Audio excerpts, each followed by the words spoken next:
よかった。ありがとうございます。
Hey, how's it going, everybody? I am Kyle, and welcome to Fantasy Forge Studio, presenting to you Adventures of Middle-earth, and we are finally on to Session 6, so Session 2 with the entire party. And we are joined by everybody today, as you can see. We have our 2 elves and our 2 humans. So this is going to be a really fun session. We are continuing on with the celebration, or the gathering of the 5 armies. And the party kind of getting together. We'll do a little bit of recap, but first and foremost, let's go ahead and have the party introduce themselves, themselves as characters, and also where you can find you, like whether it's like on social media or anything. If you want to give that information away, feel free to do that, so people can figure out and connect. So now's the time. So we'll go ahead and we'll start just in the normal order. So we'll start with Valineth, going all the way to Faenor. Go ahead, Dain. Go ahead.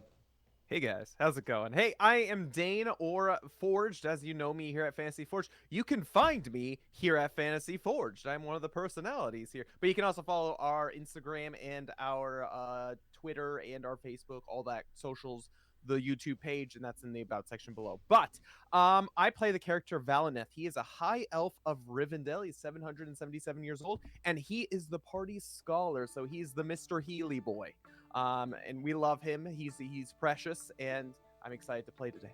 He's the daintiest of all of the players so far. He's by far the daintiest, at least HP wise. So. Well, okay, not maybe by far, but he is the daintiest. So protect me, please. Protect me. Moving on, we have Theodric. Hello, everybody. I'm that tubby Australian, and I am playing Theodric Grimborn, the 17-year-old man of Rohan. He is the naive baby of the group, I would say. And if you want to talk to me, I guess just in Forged's Discord or in the chat of the stream are probably the best places to do that. By the way, thank you so much for that subscription. Well done, sir. With the slick new haircut to go with it, you're rolling in the dough, buddy. Rolling in the dough. I love it. Well, perfect. Let's go ahead and jump to Jaylyn. Cool. Yeah, I am Leah. I play Jaylyn, the woman from the Brelands. She is a warden. You can find me at SpideyFan33 in Twitch chat, or I'm Mayhem on the Discord. If you're in the Discord, join the Discord. It's super fun. I also have a TikTok page if you want to see me just post completely random videos. Sweet. And you also have a very nice dragon behind you. Is that joining us for the stream and for the stream? Yes, this is Raymond. Yes. He is my baby. I love him so much. He sounds very sophisticated. Yeah. Displate sponsor me. Yeah, sponsor us, please. We have one amazing sponsor. I would love to be sponsored by Displate, man. Perfect. And then finally, we have Faenor. Yeah, I'm Faenor, the Mirkwood 100-year-old elf, friend to all, enemy of the shadow. I'm Nick, And you can actually find me at Lava Crest 187. That's where I do all my art, basically D&D, fantasy, branching into Eldritch Horror, but we'll see how that goes. Speaking of which, he is our one and only art badged person on the channel, and his art's amazing. So go check it out. Yeah, I pretty recommend. Cool. Good stuff. And again, I am Kyle. I am the lore master here. I am helping this party of adventurers on their journey, narrating what's going on around them and hopefully not killing them in the process. But you can find me actually here at Fantasy Forge, but also I am the creator of Everlast, a new tabletop RPG. And you can find that. You can check out the Everlast Instagram page and all that kind of stuff. So yeah, we're here. We usually do those Saturdays twice a month. Speaking of which, we have that coming up this Saturday. So very exciting, good stuff. But let's go ahead and jump right in. So, does anyone want to add anything before we go and just pick things up right where we left off? Yeah, recap I think is good for us. Last time. Recap's good for everybody. Yes, exactly. So last time, as mentioned, this is the second session that the party is together. Last time, the party had all met for the gathering of the 5 armies. It is a 5-year celebration of the fall of Smaug and the defeat of the orcs in the Battle of the 5 Armies. And so pretty much half of Wilderland has come from all over basically Wilderland, but from all over Middle-earth as well, to gather in the city of Dale, newly rebuilt under the mountain of the Lonely Mountain. And with this celebration, there's all kinds of activities and stuff to do. But where the party had met, they gathered in the town square and kind of were just like figuring their way out. All of them have little side missions that they're trying to accomplish, trying to get done. But before they even met each other and knew each other, they were addressed by King Bard himself of Dale, along with the host of basically all the rulers of Wilderland, which includes Thranduil, the Woodland Hall, along with his son Legolas and Turiel. There was King Dain Ironfoot, and he had a couple of dwarves with him as well. Those have not been named thusly, or have not been introduced yet. And there is also the Master of Lake Town was there, and additionally, a few other really cool people that the party has to mention, including Gandalf the Grey and Radagast the Brown. So there's all kinds of really intense, really famous people in this town. However, that doesn't, just because that's a thing, that doesn't necessarily mean all of these fine players know who these characters are or what they are personally capable of. And it is not going to be a habit introducing a character from The Hobbit or Lord of the Rings universe in every single stream, but currently, because half of Wilderland is here, that's the case. And so, announcing that at the very end of the week of the celebration of the 5 armies, the gathering of the 5 armies, there is a feast. And throughout the week, every day, there's competitions that each of the players and a bunch of people in the town of Dale are competing in order to get a seat at the table, the final feast, basically in the presence of all of the royalty. So we already had, Faenor had already been granted seat at the table. However, he did take the opportunity to participate in a few things. So starting with Valineth, him and Jaylyn actually participated in the riddle competition, to which Jaylyn ended up winning the riddle competition, and she ended up getting her seat at the table. And with that, a little sack of coins, which is awesome. And then the second day was the singing competition, which unfortunately no one participated in, but on the third day, or able to participate in. I know, I really wish you could have Jaylyn, but don't worry, there's always gatherings to come of the 5 armies. But and then moving on, we had the archery competition. Was that the next one?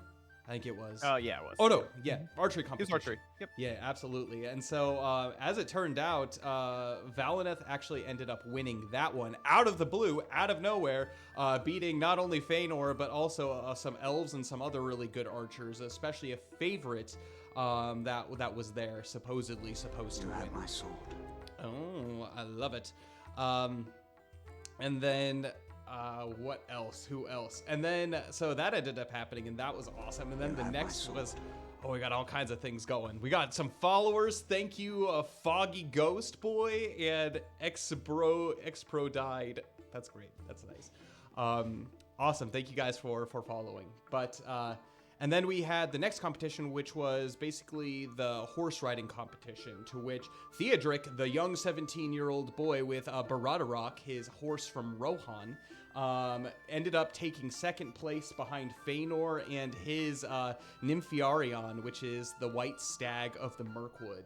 And that's kind of where we ended it off. And at that point, everybody had kind of been acquainted, gotten to know each other, and are just enjoying themselves in this celebration on, what was it, this 4th day of celebration.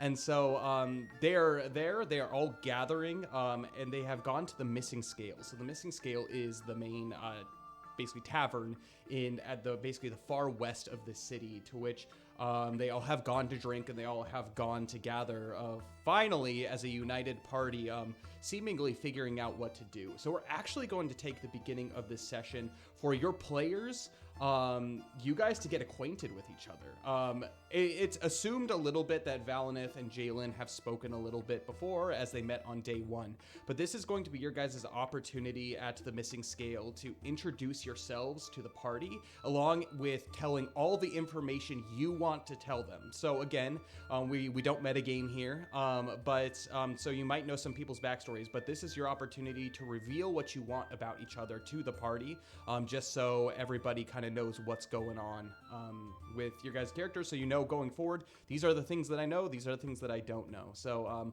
you guys are sitting at the Missing Scale. It is getting into the late afternoon, and the town is abuzz. You guys have drawn a lot of attention to yourselves. Everybody actually has, as whether winning competitions or participating in them. And word has traveled that you, as individuals, have all gained seats at this table of the gathering of the 5 armies. And so people are coming to you, they're giving you congratulations, and even some like children are running up to each of you trying to get autographs and all that kind of stuff. So it's very exciting. You guys feel like little celebrities, which is interesting, as you have never dreamed of this before, as the city is filled with so many heroes. But you have made your way into the Missing Scale, and you sit down at the table, and at this table you're all gathered around, and it's a buzz with excitement for celebrations. Lots of people have ordered food, drink, all the things, and you all are seated around a table looking at each other,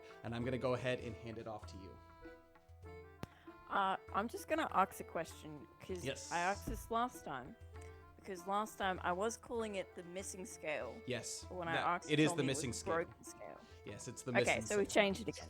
Yes, it's the Missing Scale. I messed up on that one, so yes, the Yeah. Missing Scale. Okay, Perfect. I will retroactively change that in my notes then. Lovely. Perfect. Also, you guys, on the bottom right hand of your guys' screen, if you could turn off your broadcast mouse, that'd be awesome. Easy. Sweet. So we're gonna leave it to you guys. You guys are at a table, and you are here, newly acquainted companions. All of you victorious in some degree. So, yeah. Jaylyn, where are you from?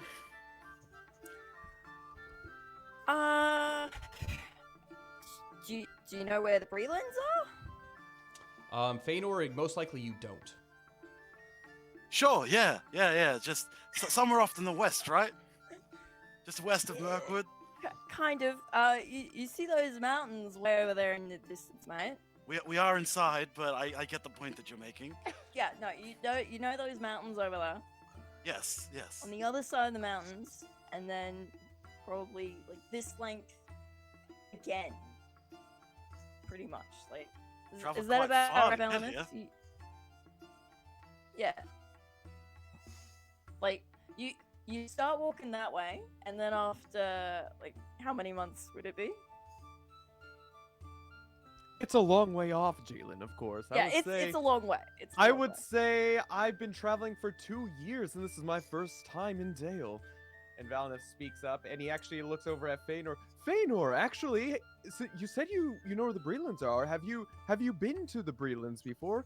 Did you stop by and say hi to your cousins in Rivendell? No. You know, you hear chatter, amongst in the Mirkwood of travelers and such. So Theodric, where do you hail from again? I believe we said that you're from Rohirrim, correct? Yes, I'm from Rohan. Which this is surprising to all of you. I mean, the fact that Jaylyn's from Bree, the fact that Valineth kind of like knows a little bit, like that's his neck of the woods, and Faenor pretends like he knows where it is. You know, it's one of those things where it's kind of. But Rohan is somewhere that has been far beyond any of your reach. And so this, of all the people in your party, Rohan probably feels like the most distant. And so not only does Theodric stand out quite a bit with that, but you guys don't know a whole lot about his culture, as it were. You know Rohan, but probably not a whole lot more about that. And actually, Jaylyn, Rohan's probably new to you, just FYI. At the moment, all we know is they have a nice horse breeding program. And he's young. Yeah, and he's very young. He's younger than me. And he drinks. Yeah, no, he's probably. Yeah. What a mess. So, I have to ask Theodric, how'd you get here? Anyway. Well, you see, he has a horse. No, I have a horse. know. Like, I'm sure I you've know seen it. I know he has a horse. What I'm asking him is, like, okay, so my mate Thomas, right? He's this high. He's about your age, and he, you know, he's a bit. I don't know what I'm trying to say, but Neither do how I. does someone as young as you end up in Dale at the gathering of the Five Armies? That's what I'm wondering. I have a horse. No, are you asking why I'm here? Yeah, I guess. Yeah. Okay, because the hell is my horse, but why? Oh, right. I suppose I'm asking, what are the circumstances that led you to coming here? Oh, my Lord Esmond gave me leave to come here. I'm searching for something.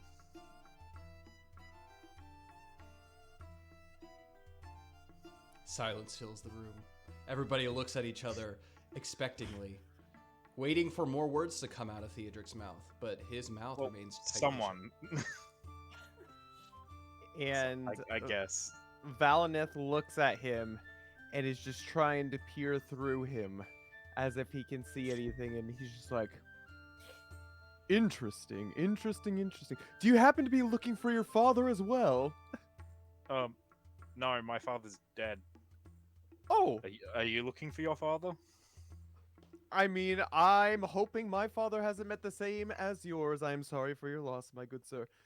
And gives him a bow. A polite elven bow. It's fine. It happened quite a while ago. I see. Well, my condolences as well. Hopefully that's not the same for my father. But yes, I am on a journey from Rivendell for my father. I'm also trying at the same time to do my best to sense any shadow presence, if I can, around, because I can do that. You can do that. There's a lot of hustle and bustle in this place, and so it's kind of difficult to figure that out. But I'm gonna have you make a shadow lore check for me. I think I'm pretty good at that. It's an intelligence based, so I'm pretty intelligent. I'd like to think I am. Shadow lore.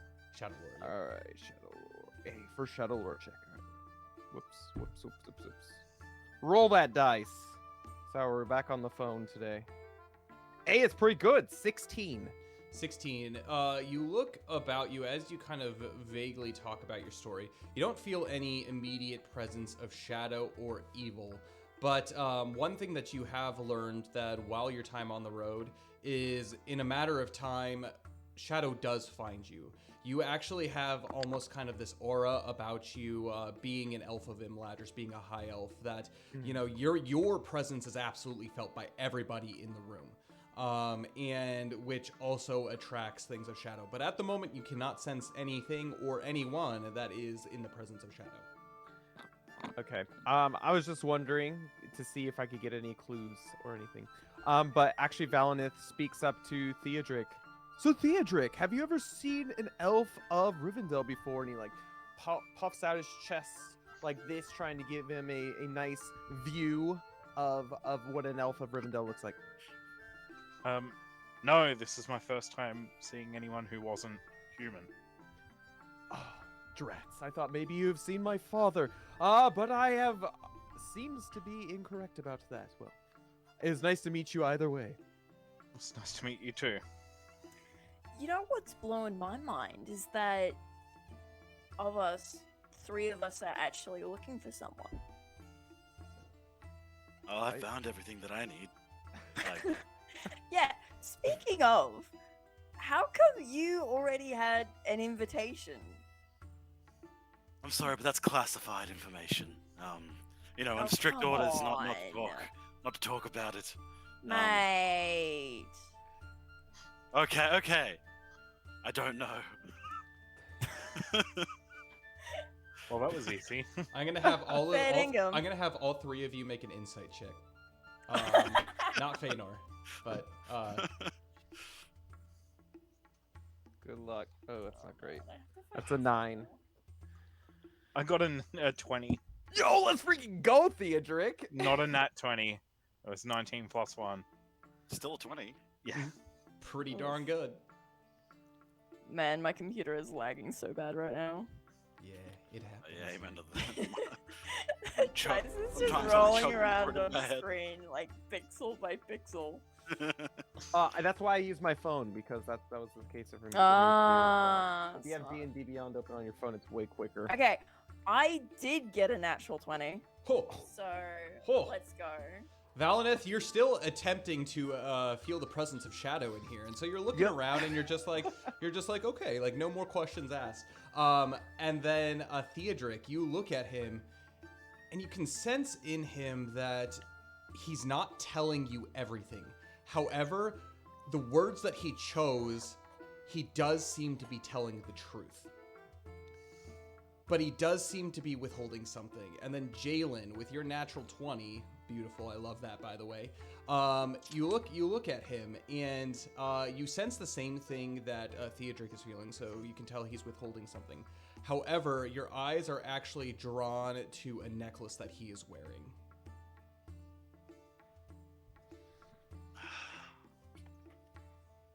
Fair income.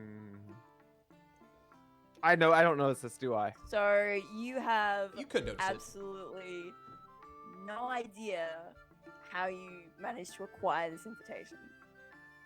Well, no, see, okay. I was living in Woodminton, in Mirkwood, and then a courier, shows up with a letter, an invitation. So I came here. Just like that? That's so Yeah, weird. yeah, pretty much. I've been on the That's road so a long weird. time. Just So- no explanation, and you thought, sure, why not?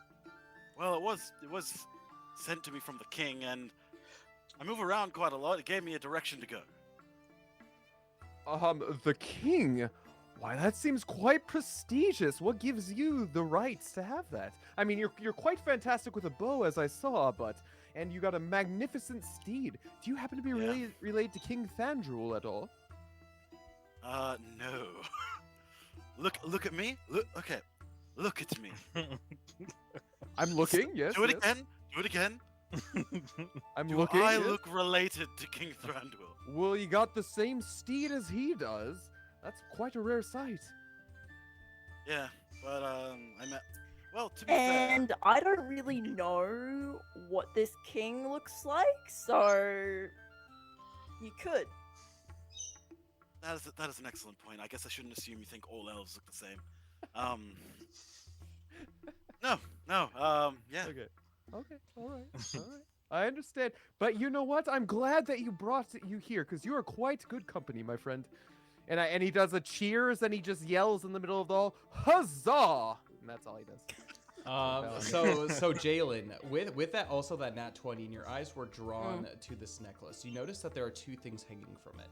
The first one is a whistle. You actually saw him blow this whistle earlier, and this is what seemed to call his white stag. And then there is another rather odd-looking thing hanging from it. It's like kind of yellowing, and it almost looks like to you like a piece of chalk if you like look close on investigation, but that seems to be hanging there as well. It's rather large. It could be chalk. You have no idea what it is, but that's kind of that's what it looks like. Yeah. Okay. So do with that information what you will. Okay. Without everyone's interested in my bling, like, come on. You know what else about you I found interesting is that weird, like, whistle you have. Like, does your stag just hang around, just waiting for the whistle, or how does that work? You might not believe this. I probably won't. I don't know. Yeah. It, you were it, right. it was no, it was carved for me by a friend that I made on the road, a dwarven fellow by the name of Bori. But yeah, apparently when he looked at me, this is what he felt resembled me most. It's just something that inspired him to make it. And when the first time that I blew the whistle, the stag came to me. I don't know if you're being honest or you're being boreal here. And he thinks. So you say that this specific whistle calls that stag.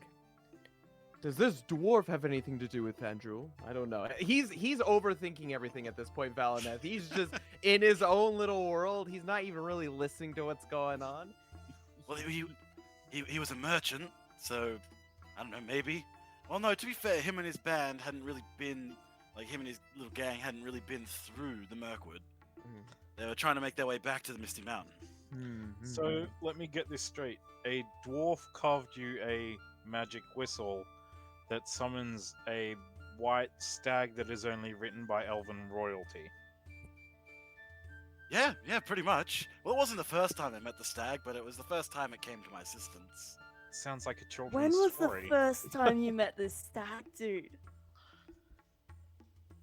Is dude part of Breelander vernacular now? Can I ask that? Like, What is Yes. what is this? Okay. It's As- part of her as accent. A note, okay. Not that any of you guys' characters would know this, but Jaylyn talks completely differently to every other person in Bree. Yeah, it's She could obvious. choose to talk the same, but she actually chooses to be different. That is a character choice that I have made on behalf you're of gonna her. kill an orc and be like, totally gnarly, man. Like, and we're just gonna What a Valineth's Lord's just green confused. Here to that, yes. I actually didn't know you were from the Breland, Jaylyn. I mean, you look like a Breelander in my experience, but you definitely do not sound like a Breelander. I am 777 years old, yet I have not heard these mysterious words leaving your lips. And he takes out his journal and takes a note. This journal, as he pulls it out, is very fine. It is beautifully, like embossed leather with like a nice kind of like gold twine that's around the spine, and you can tell as he writes, his script is almost fluid, and you can tell that this is someone who's spent years of their life practicing their writing. You're not able to see anything that he is writing down, but you could tell, like, very intriguingly, he does write in his journal.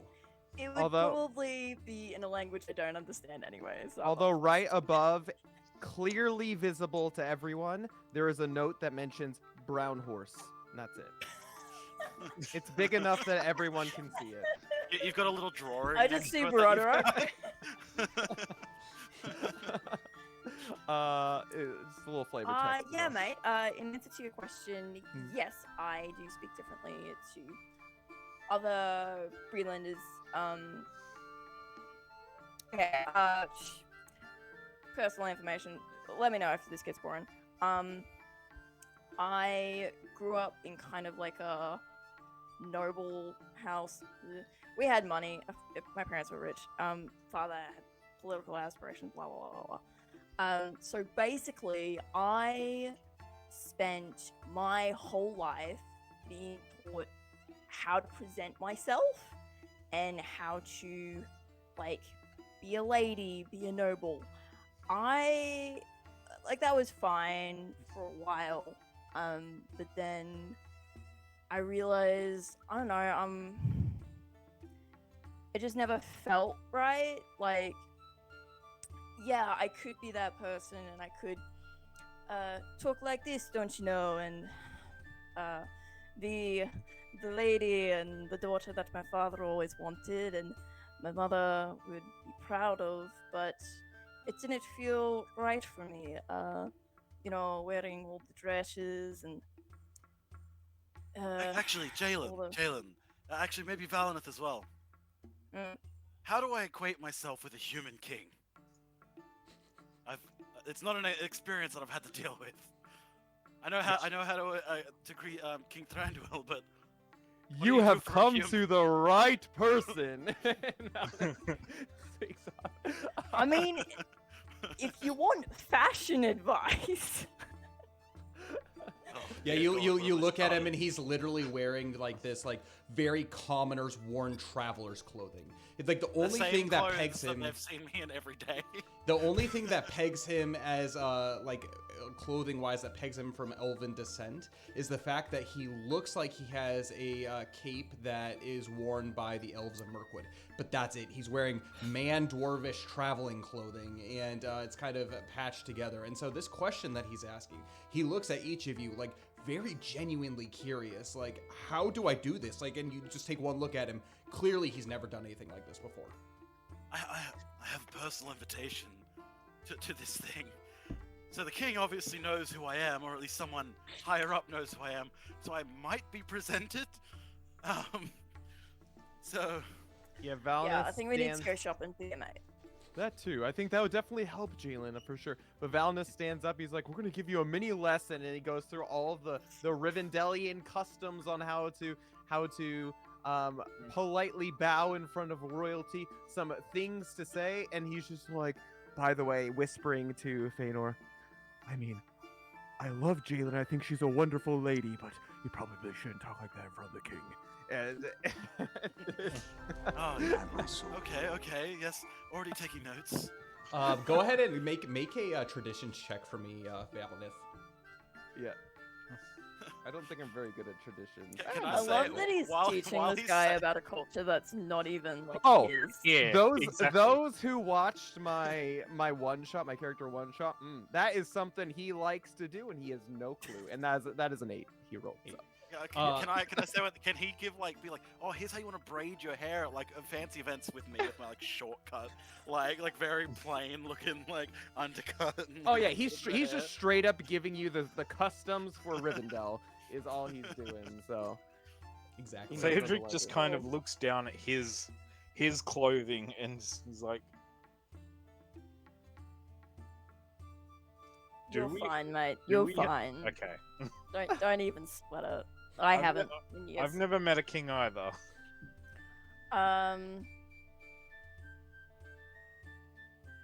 Neither have I. I think we're Uh, screwed. I've I'll met be honest. plenty of kings I'll actually. be honest. You guys- Faenor, I'm gonna actually have you make a lore check for me. An 11. 11. Oh yeah! Oh yeah. You don't know much about. Sorry, you guys can't hear that, but I got the freaking Kool-Aid man in my ears right then. It's really nice. So Faenor, one thing you don't know a whole lot. You're asking all these questions, and you don't know a whole lot about King Bard. However, you do know one thing. King Bard is not a kingly king. King Bard is a warrior. And so that's something that you know that you can unite, like you can basically talk to him about and relate with him about. All of these things, again, you've never met the guy, so he could be very kingly, he could do all these things, but like especially in the presence of people like in his court. But from what you know, he is the guy who brought down the Dragon Smaug. He's a warrior. And so you feel not so nervous, but it's more of like you're trying to figure out the decorum so you can fit into the general room. I don't think you're so much concerned about King Bard himself. Just FYI. Cool. Keep that in mind. Mm. I just don't want to look like a country bumpkin walking in. And if we do win the melee, gosh, if we were to win the melee and I had to Oh, sit we are next to the winning the king, melee, guys. I The enjoy your only way- enthusiasm. The only way we lose is if someone starts throwing rocks at us. Look, Jaylyn, I will tell you right someone now, throws rocks, I will protect you. good, because my one weakness is rocks. Wow, That- but This there's has literally been rocks confirmed by- everywhere. By Hey, She, Theodric, she's a flying type Pokemon. Hey, Right. Valineth. You could say I am a tad anxious of rocks. You won't get that joke. Hey, Valineth. Okay, there was this guy Oh, named Theodric, Tad, and he yes. threw rocks at me, and I lost the fight. That's the whole story. That's it. Theodric, she's is- already mentioned that she hasn't done well in her last conflict, and her weakness is rocks. They're literally everywhere. Why Is are we that a- going into battle with this person? Is it a euphemism, or I don't Perhaps. understand? Big rocks, maybe, like can fired from can a I attempt catapult. to say this really quietly? like I genuinely don't want Jaylyn to hear me. Like, Make a stealth check. okay. 14. 14. Yeah, she doesn't hear it. And Perhaps she means like from a catapult, like Oh, or a that would make- trebuchet. That would make way more sense. That rock would kill anyone. as this is happening, Valineth like talks to Jaylyn. He's just like, "Well, if any rocks come your way, I will fix you right up, my friend." That's all he says. That's really sweet, mate. Actually, thanks. Well, that's I what do I'm appreciate that. proficient at. I may not be much of a warrior, but I am. My mother is a master healer in Rivendell, actually. By no means am I as good as she is, but I have dabbled every now and then in the ways of medicine. So hopefully I can be of assistance. And speaking of which, this guy over here, and he gives Theodric a big nudge.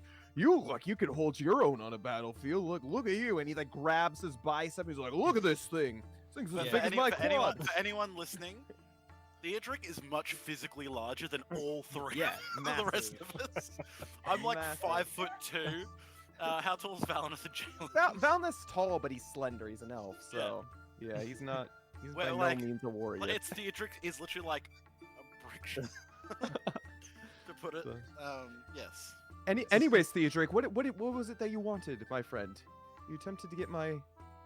Oh, I was just wondering if you had any idea about the rock thing. The Like, rocks.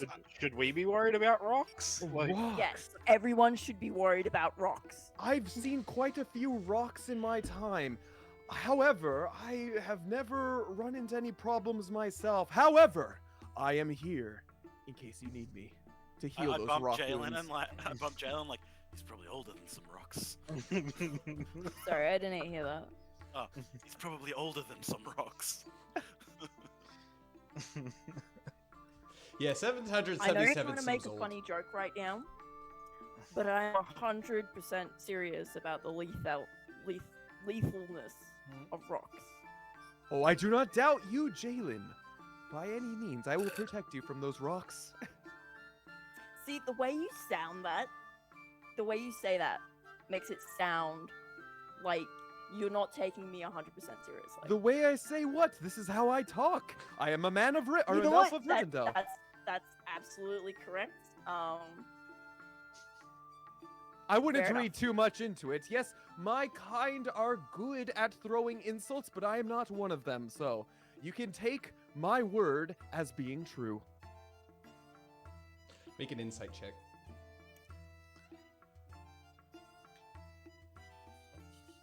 Who, me? No, Jaylyn. Oh, yeah. Oh dang, I should have done this on my phone. Hang on. Let's just wait for my screen to load. Yeah. D&D can sometimes struggle a little bit. Yeah, on- this is dumb. especially when you got like recordings and like that kind of stuff. Yeah, this was not a problem last time. 800 guys, I million apologize. tabs. Yeah, It's 10. I only have 2 tabs open. 10. It's a 10 total. So you look at him. You've met elves of Rivendell, and he seems to check off on like all of the boxes from what you experienced there. The one thing that you have realized is they are people who try to strive for truth, and sense of humor oftentimes gets lost on them. As like obviously you spent tiny bit of time in Rivendell, and you, Jaylyn, being yourself, you know, spoke to them as you would. And again, a lot of your humor, a lot of your quips, the things that you say, right over their head. So that's just based off of your personal experience. You don't like take a lot from like what he's saying, but you're just like, all right, that checks out. Yeah. Okay. Okay. Yes. Why? So we found out why Jaylyn and Faenor are here. Theodric, why are you here, my good sir? What brings you from Rohirrim? It's Rohan. Rohirrim are the people who come from there. Yes, yes. Okay. She just rather snorts take into a roll with drink. it. I've come here searching for answers, really. Answers. So we all do. What kind of answers, my good sir? Oh, I've been looking for somebody wise in the art of prophecy or magic, really. Oh, wise in the art of prophecy and magic. Well, King Thandrul seems to be he's going to be at this specific meeting that we're going to be having. Maybe you could talk to him. He seems very wise in prophecy and magic. He's very old.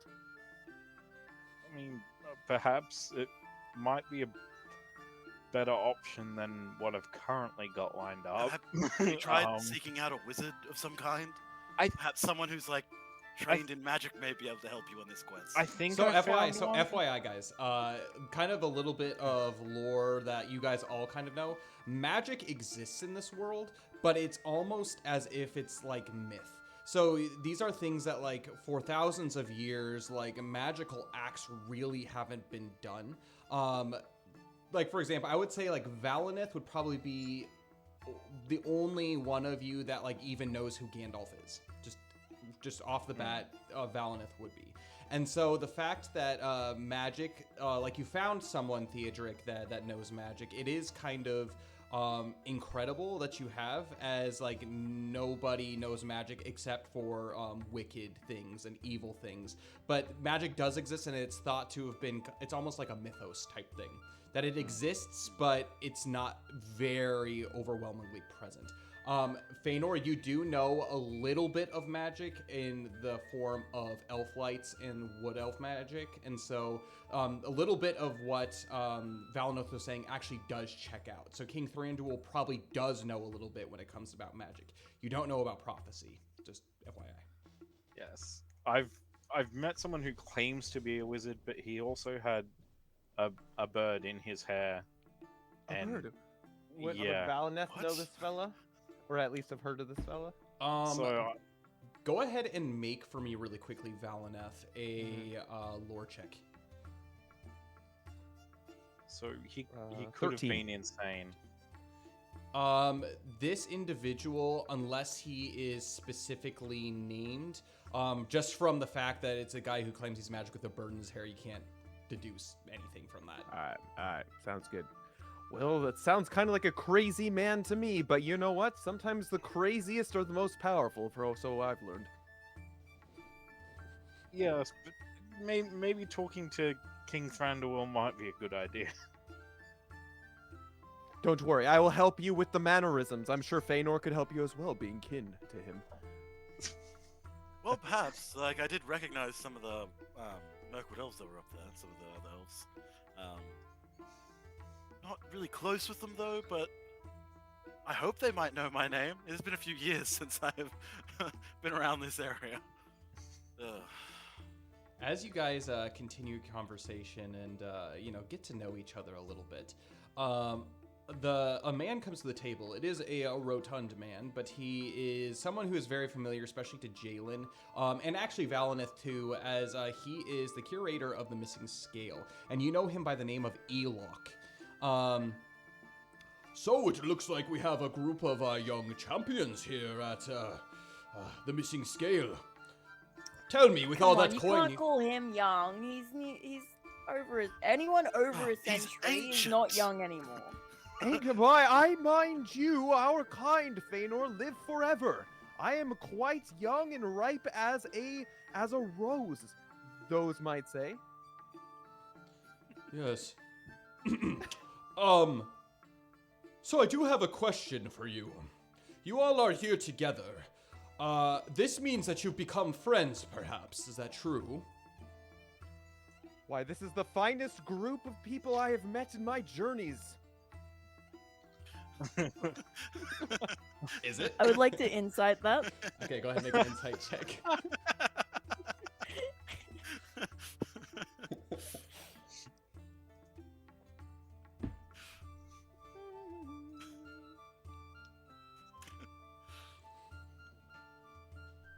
Wait, where's the insight? There it is. Good. Ah, yes. Loading. Such a good roll. It's a 12. A 12. Valineth, is it? Well, in Valineth's experience, he's had lots of run-ins. He tries to see the good in people, but this is the longest he's actually sat down and had cordial conversation with anyone without looking at him like he's absolutely crazy. So he does mean it. He does mean it. Aw, thank you. There you go. You've got a girl afraid of rocks, a guy who's from like a foreign country, and the most backwards elf ever at this table with you. Seems like great company to me. I'm not one for the boring. In fact, that's why I came on this journey itself.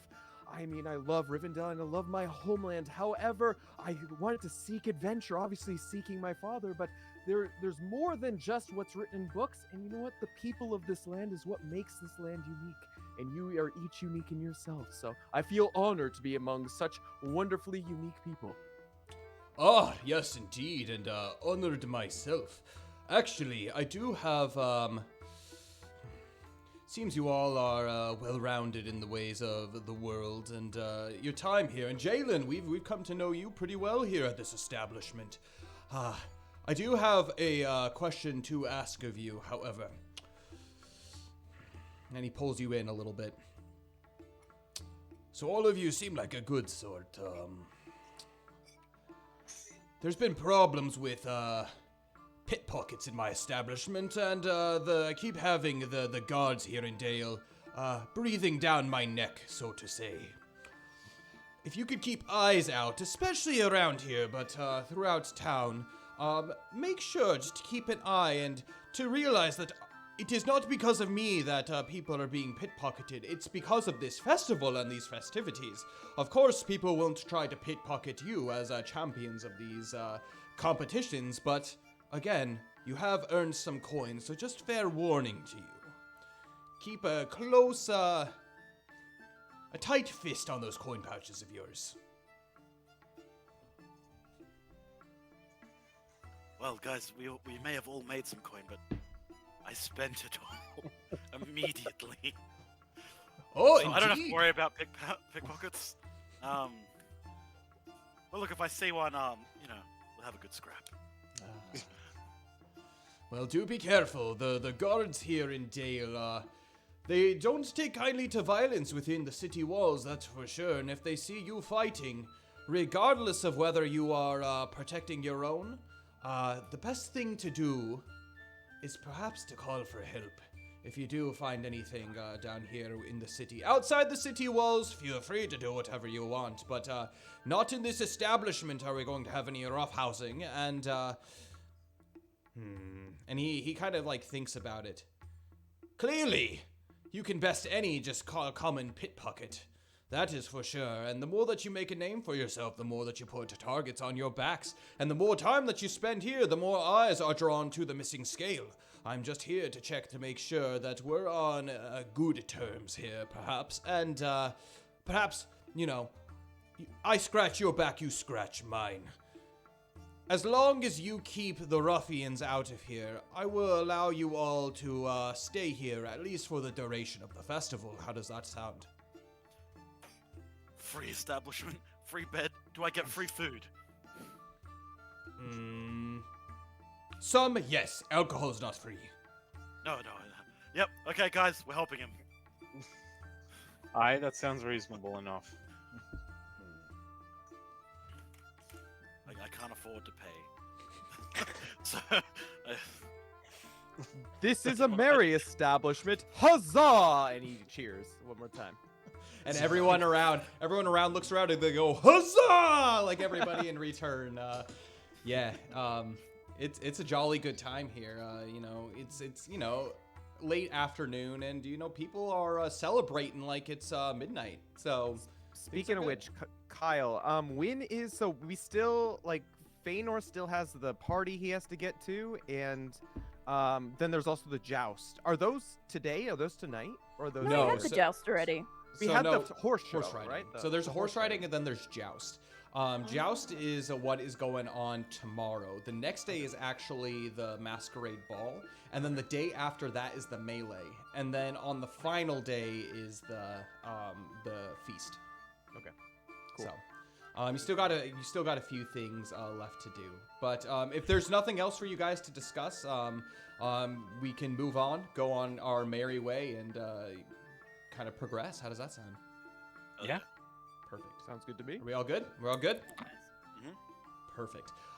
So time passes, you all get to know each other, and as you continue to eat, as you continue to maybe drink a little bit, you you grow comfortable with each other, maybe not necessarily divulging all of your secrets, but the topic of the melee does come up. And that's something that is continuously persistent. And kind of figuring out strategies and whatnot. I do have one question for you guys to discuss. Are you all well aware of your roles, of where you excel at? Perhaps maybe your skill set for a melee, or would you like to discuss that a little bit before moving on? Maybe we should discuss it, because I don't think we actually talked about that kind of thing. So. Yeah, well, I think we all have kind of a gist, but it might be good to better narrow it down, like you would if you were planning on going into a mass Yes, combat. definitely. You're going into a Berhurt, so... Okay. So go ahead, just really quickly, kind of describe your roles to each other. Go left to right. So those of you, as I mentioned, Jaylyn, I'm here to protect you from the rocks. Where I really excel is in this herbalist kit. He takes out this big herbalist kit and flops it onto the table. I'm not much in the way of martial ability. However, shall you get scratched up, I am the one to take care of you. And of course, as you saw, I can handle myself a little bit with a bow. I idolize my warrior father. However, I can't say I compare to him, but I can hold my own when it comes to it. Perfect. And as far as melee combat is concerned, you are currently have a dagger with you, so... Yeah, hopefully it doesn't come to that. I've been trained in martial combat since I was a young child, so I know my way around a fight. And men of Rohan are always in the thick of things, so that's where I excel at. Oh, and FYI, mounts are not allowed in the melee. Yeah, I would hope not. Yeah. Valineth getting trampled by a horse. Like... Oh, dear goodness! He's just on the ground, wiping off his yeah. At that point, basically deceased. He's only got 7 HP, but it's good. Right. Okay. I've been training with a sword for quite a while. This is my shield. I earned it. I named it Dedication because dedication. And yeah, I've been training with the sword for the past couple of years. I'm pretty good at cheering people on from the. Yeah, I'm pretty good at cheering people on. I think that's. You motivated me. I wouldn't have done as well if it wasn't for your hip hip hooray. Yeah, I don't know why people listen to me, but they do. You're pretty persuasive, that's why. Just give off an air of energy that invigorates those around us. I love it. Yeah. It's great. Yeah, it's like infectious enthusiasm. Well, I like it. That's a very good vocabulary. I'm going to keep that in mind. Well, you see, I've killed dozens in my time on the road, so I'm quite used to just running into the thick of things, taking everyone's attention, and getting the crap beaten out of myself, but giving as good as I get. Maybe we should use him as a shield. I'm also like Valineth. You would know elves Yes. training Uh-huh. with bows and spears. I also am very proficient with javelins, axes. Give me a sword if you want. I have a net over here that I'm going to use. If anyone needs a weapon, I can make one. Why, maybe I could train you in the pen and you can train me in the sword, fine young one. Perhaps. Perfect. And with that, you bring a conclusion. Sorry, guys. Majestic! Very Majestic. majestic. That scared the Majestic. frickin' crap out of me. If you Sorry. want, Kyle, there is a way that to just be able to turn those off for the stream if that's better. But We'll stick with them for now. If it becomes a problem, I'll have to pause the stream and figure Spam. it No, out. I mean, Don't do it. no, Don't do it. no. We'll have to pause the stream. But yeah, it was quite majestic indeed. But as you finish everything off for the evening, you all go kind of your separate ways, getting a good night's sleep, especially Faenor and Theodric, as tomorrow is going to be the long-awaited Joust. And both of you are relatively familiar with how a joust works, but you do what you can. You go to your steeds. And so, first and foremost, Theodric, you make your way out to the stables. And as you do so, you look That at wasn't so bad. you look at Baradorok up and down, and you notice that he is a little bit overwhelmed with the sheer amount of people that are just in this area, and maybe that's part of what contributed a little bit to, your second place finish at the horse riding. However, you do look and you take some time to be able to calm him down. I'm gonna have you make an animal handling check for me. Yep. It is a 14. A 14. You begin to stroke Broderick and begin to whisper basically soothing words to him, and you both are very familiar. Well, he's very familiar with your touch. And as you grasp onto his mane, you can notice that his kind of stiffness begins to kind of relax in his muscles, and you can tell that you tell him, like, you go have a good night's sleep, and with that, you go ahead and you begin to leave him for the night. As you make your way back to the missing scale, going to find your rooms. I'm assuming you guys have already found your rooms, already gotten settled and everything. But as you make your way back to the missing scale, you're walking through basically this whole this back area. And so the stables are down in this general, like the southwest kind of area. And you make your way up through here back to the missing scale. And immediately you hear a psst. Psst. And then all of a sudden you begin to hear a whistle. I can't whistle, so just imagine whistling. So you hear kind of like a little whistle. You look around. What do you do in this moment? I'm assuming, obviously I doubt people are allowed to carry weapons around the city. But I'm assuming I'm allowed my belt dagger? Would that be right? This is correct. Okay, well, Theodric places his hand on his belt dagger and just turn... Who's there? Show yourself. Oh, don't worry, young Master Theodric. It's me, of course. It seems that we met up on our way to the missing scale, And this person looks very familiar. It is Sir Radagast. Okay. Theodric removes his hand from his belt. Oh, Sir Radagast. What are you doing skulking around at night? Skulking? I thought- No, never skulking. Perhaps investigating is a better word. What do you think? And he begins whispering over his shoulder to something. Yeah, skulking's not the right word. We're being observant, and as fortune has it, Theodric, you are in my presence here, and perhaps maybe we could find a place to discuss some things for the night. Well, yes, I have a room at the missing scale if you'd care to retire there. I'm sure we could get some drinks or something to eat and talk. Yes, absolutely. A nice fine brandy would probably fit my taste, but, unfortunately, I don't carry a lot of money on me. Do you think maybe you can, help an old man out? Perhaps. Yes. Wonderful, for sure. wonderful. I have plenty of answers. Well, hopefully answers. I mean, I have a fair amount of wisdom to be able to share with you, and, yes. And so the two of you return. Go ahead and remove 1 silver penny from your money. And then the two of you go and discuss. We'll skip on over quickly to Faenor. So Faenor, you go and you make your way actually out the front gates of the city.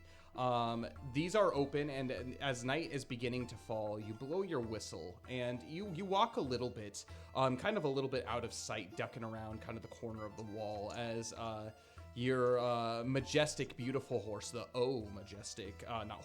stag, Nymphiarion, he makes his way over, and he looks at you and kind of gazing at you. Do you wish to do anything in particular as far as getting him ready for what is to be a joust coming in the morning? I think essentially, Thane is going to mount him, and basically he's going to practice. Actually, while riding through the trees and stuff, of throwing his spear. Throwing the spear? At Okay. trees, and then he's also going to practice using his great spear, if I can, for jousting. Okay, absolutely. Just like hitting that'd be weak trees, or just aiming for a specific leaf on a tree, trying to familiarize himself and Nim with the weapons that he's using and the movements he's going to be doing while atop him. So you have to ride for a little bit, as in this general area, there's not a ton of trees. But one thing that you do notice is you initially ride Nymphiarion down to the riding location of where you did, and you kind of scout out the terrain, as it has already been set up for what looks to be a joust. And currently there are a number of people, looks like commoners, workers in the city, that have started actually putting together what looks to be a small rink. So you have stands and everything all around with basically standing room, and they're beginning to build up and up as basically stands for people who will pay for nobles, that kind of stuff, come to watch this. And you look around and kind of familiarize yourself with that, but then you ride a little bit west, kind of around the little bit of a southern tip of the Long Mount, or the Lonely Mountain. And there is a small, kind of very sparse wood that's there. And so you go ahead and you do some training. I'm going to have you, as you do this, make an animal handling check for me. Sure thing. 13. 13. You do so, and you get relatively familiar, the two of you. You begin to bond, and the idea of a joust starts to become more familiar to you. And you're able to relax a little bit, kind of figuring out what you're going to be doing for the coming festivities. Challenges ahead, absolutely. And with that, you don't require a lot of sleep, so you do that well into the night. And you actually, as you depart from Nymphiarion and you start making your way towards basically your room for the night, you sit down, and for your 4 hours you go into basically dreamless elf dreams. But you are basically just sitting there kind of thinking and contemplating, almost kind of just clearing your mind of everything that's gone on. Valineth and Jaylyn, you make your way. Do you wish to go to your rooms, or do you wish to explore the city at all for the night? Jaylyn, do you have any ideas? I think unless there's specific events or markets or nightstands around, we'll probably just go to bed, or at least Jaylyn will. Unless Valineth wants to go, then she'll probably go with him. But if there's not really much happening, Jaylyn's already had enough time to explore the city. So she wouldn't be very interested in that. Okay. Yeah, I would say Valineth is similar. However, as his nightly ritual, he is going to do his best to make himself comfortable and write in his notebook.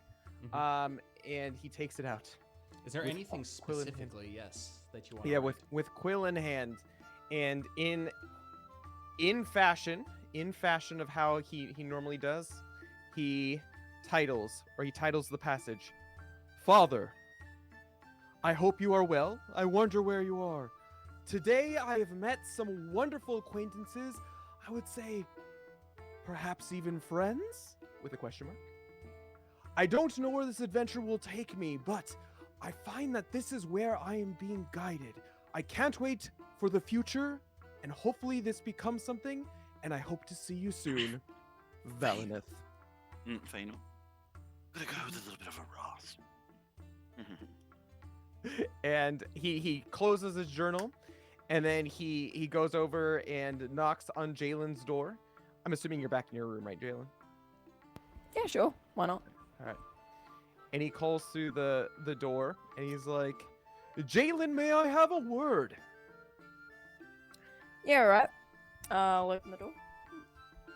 What's up, man? Valineth smiles, and he gives her a courteous bow, as he would to anyone that he's visiting, whatever room that he's visiting. And he says, "Jaylyn, I do want to say, I know that down in the bar, you seemed maybe a little bit, I don't know, unsure about yourself and unsure about this party. You mentioned this thing about the stones, and you mentioned something about the rocks." He's still very concerned of her, about her, and like this fear of stones. And basically, his intention is like talking through that, and so he actually understands, so he can be a best assistance to her whenever she needs.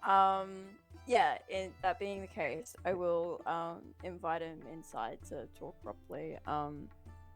I will tell you the story. Did you want to roleplay that, or you just? Yeah, we can roleplay it if you want. Okay. Shortly, not too much, but. Yeah. Okay.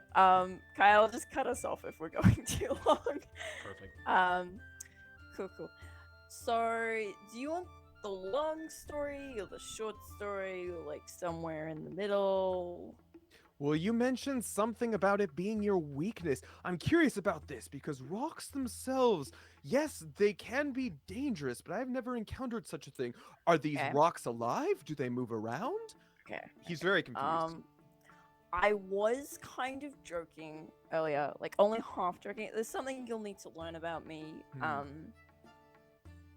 I tend to kid around a lot, especially with things I'm like insecure about. Oh, I see. Yeah, not everyone gets my sense of humor. I don't know why I keep doing it, but I do. Well, I think you are perfectly witty, haha! And he laughs in such a way. Okay, so story with the rocks, basically. You know what the Wardens of Breelander? They're basically the policing force. Oh, I see. Yes, I've heard of that. You know, they patrol around. Not that Bree really needs much patrolling. It's a very nice sort of peaceful land. But yeah, so I was training to be one, and part of the final exam was a one-on-one combat with this guy named Tad, who I hate with every fiber of my body. Yeah, that name itself sounds a little pretentious, I'm not gonna lie. I agree. Absolute. He was pretentious. He was. I can't say what I think of him because I'm sure we're under parental guidelines right now, so I'm sure it would just get censored anyway.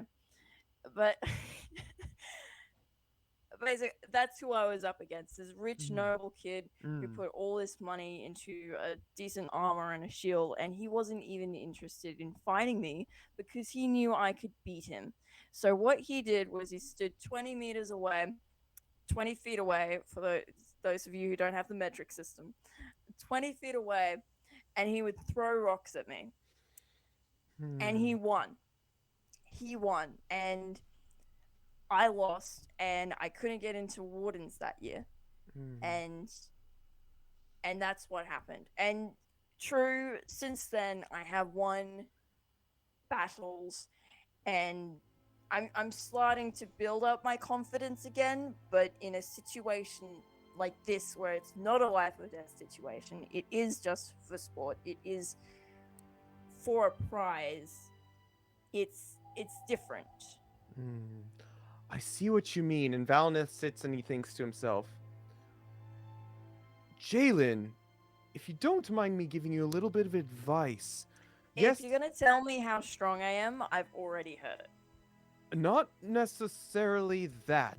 And he sits down. I know by elf years I'm by no means old, but I have had life experience.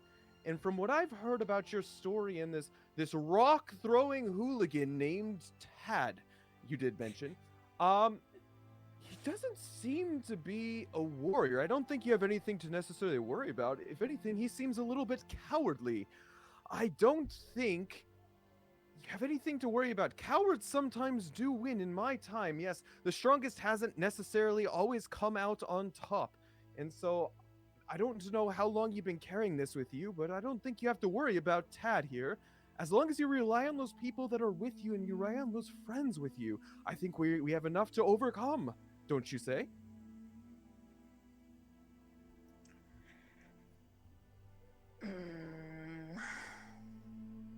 I'm not expecting an answer right now, but give it some thought. Give it some thought. I don't know. Maybe it's because I knew I could beat him and I thought I was going to. And that was the first real... I was so determined to get into the Wardens, but I knew I only had one shot at it. Well, at the And very... now I'm here looking for this grey pilgrim, and I can't even find him, because apparently if you look for him, you won't be able to find him. But then how am I supposed to find him? Well, I don't know about that. Of course, I don't know much about prophecy myself. I don't know much in the ways of magic aside from just my simple healing that I have. However, I do know one thing. If you had gotten into that Warden's Academy, I don't know if I would have ever met you yourself, Jaylyn, and I count that a blessing in my life, to be able to be here and meet you. So, I know it might be difficult in your life, but I feel very happy to have met such a wonderful young woman from my neighboring town of the Brelands. So, maybe it's selfish of me to think so, but I don't think it's all bad in the end. And he just gives a nice little bow. And that's it. Lovely, lovely. Yeah. And yeah, that's what it says. Perfect. And as the night goes on, Theodric, he is in his room, and there is a wiry, almost jittery young man who, at this point, a squirrel has climbed out, and he's feeding him little seeds as he's talking, and he's kind of splitting his attention between the squirrel and you, Theodric. But he says, So, Theodric, you said you are seeking someone wise, someone who could help you with magic and prophecy, perhaps? Yes, I am. Yes. Ever since I was young, I've been plagued with the same dream over and over again. And it's too realistic, too vivid to be anything. It's not normal. It's not normal. And I've tried for so long to make sense of it or to get it to go away, and nothing works. Nothing changes. You know, when I thought as I grew older, as I grew stronger, as I learnt more of the way of the sword, perhaps that would fix it, you know, perhaps something would change, but nothing has changed. Everything remains the same in the dream. Well, you do know I've lived a good amount of my time here on this in this Middle Earth, and I have found that when you dwell on dreams far too much, and especially dreams that plague you, it is very difficult to be able to carry on with your daily activities without constantly going back and thinking of these things. These dreams that you have. They're almost as if they're like nightmares per se. Do you Yes. tell him like the very specific details of what's going on in your dreams? Yes. Okay. Troubling indeed. Well, orcs are a hideous type of creature. And the vast majority of them that live here in Middle-earth are wicked to their very core, but they do not know the ways of magic. It is darkness that causes these. Shadow. And he begins to kind of go off as if remembering something. I've experienced prophecy before, and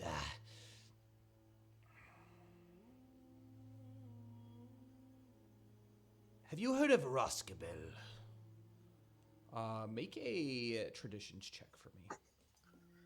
Okay, traditions. There it is. That is a nat 20. Nat 20.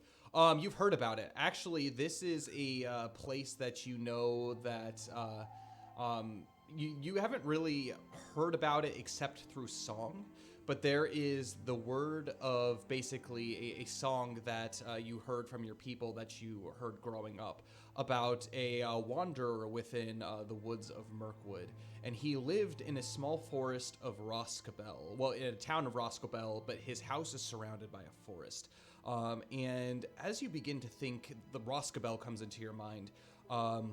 This person comes into your mind, and immediately you look at Radagast, and you start to begin to connect the dots. Maybe, just maybe, this is the person that you've heard song about since you were a wee lad in Rohan. Are you the brown wizard? So, my reputation precedes me. Yes, I am. They call me Radagast the Brown. I see. Wise indeed. Yes, wise. And, in Roskabel, I once experienced a great evil, a great darkness came over. This darkness came from a place. Every dream, every prophecy, every nightmare that we exist, there is truth to them. And especially when it comes to magic, there's usually a source of this magic. And, well, you see, the source of my dreams came from a dark place. Dol Guldur. Not many years back, the council and I. He kind of just glosses over this idea of council. There was a wicked presence there. A shadow. A necromancer. I received prophecy. And so I went and sought the counsel of those who were also wise in this world of Middle-earth. And we deemed it necessary to go confront this. Keep in mind, Theodric, dreams and confronting these things, confronting prophecy, happen at a time and place, not by our own decisions. I find oftentimes these things are predestined. But that doesn't mean that we shouldn't act. Because it is those actions, those acts that we do, that lead us to finally confronting that which plagues our hearts, that plagues our dreams. I found myself in the company of great heroes of Middle-earth. Myself included, but also Gandalf, Saruman the White. You are actually very familiar with this name, Saruman. He is a very real presence within Rohan, so this does tick a box. Gandalf doesn't necessarily ring a bell. Elrond, Glorfindel, the Lady of the Golden Wood, Galadriel. Erabor, her husband. And together, we banished the wicked evil from Dol Guldur. But shadow does yet remain here in Middle-earth, which is why the wise are here to protect it. But we always require the strength of those who are willing to raise a sword against the growing evils, the growing shadow. We banished the wickedness from Dol Guldur, and so my dreams vanished of that wicked place. Perhaps, by confronting these dreams, you will find what you're looking for. Tell me, do you have any leads of anything that have perhaps led you to helping discover these dreams? I'm not sure. For a while I traveled with a man named Law, and one night while we were camping we were beset upon by wolves. I flew into a great mindless rage, I guess, a battle fury that I've never known. And before I knew it, I found myself towering over Law. I don't know what got into me, and I don't know how it happened. Do you think that could have anything to do with it?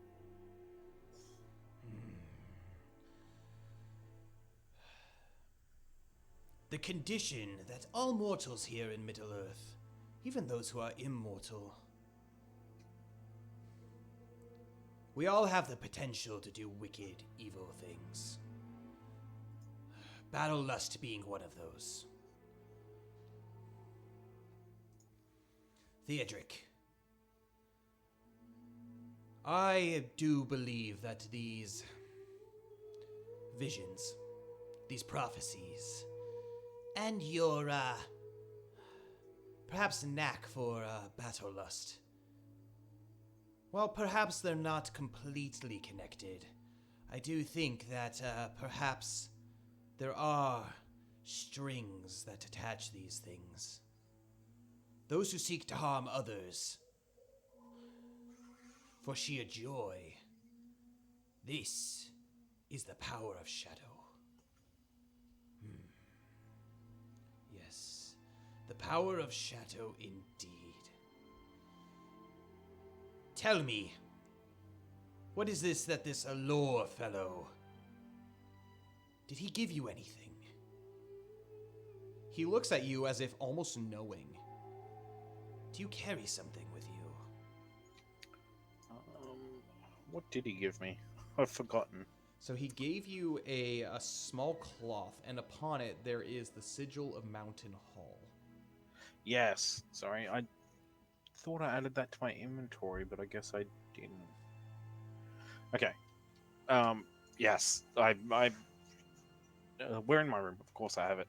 I gently show the cloth to Radagast and say, he said that perhaps my battle rage comes from the blood of the Northmen that runs through my veins.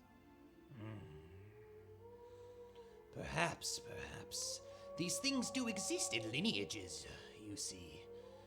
And this is perhaps a clue to that. Mountain Hall, the stronghold of the Woodmen of Wilderland. Take this. Take this to Heartfast. He is the king of Mountain Hall, the king of the Woodmen. Perhaps he could give you answers about your lineage, Theodric. And perhaps we can find the roots of this battle fury. Heartfast is a strong warrior, you see. And as a people of your descendants, he perhaps bears many of the same qualities that you do. But he is a good man, a just king, a man who has learned to control his battle lust outside of combat, and even within, he has learned to hone it to be all the more brutal, but all the more graceful. Yes, Yes, this is the right track for you. Find Hot Fast at Mountain Hall. Tell him Radagast sent you. We're good friends. I think I'm good friends with him. Well, at least he's a good friend of mine. But, perhaps there you will find answers. And with that, your conversation kind of winds to a close, and he bids you farewell. He thanks you for the brandy, and he goes off into the night, which then leads us to a bright and cheery morning.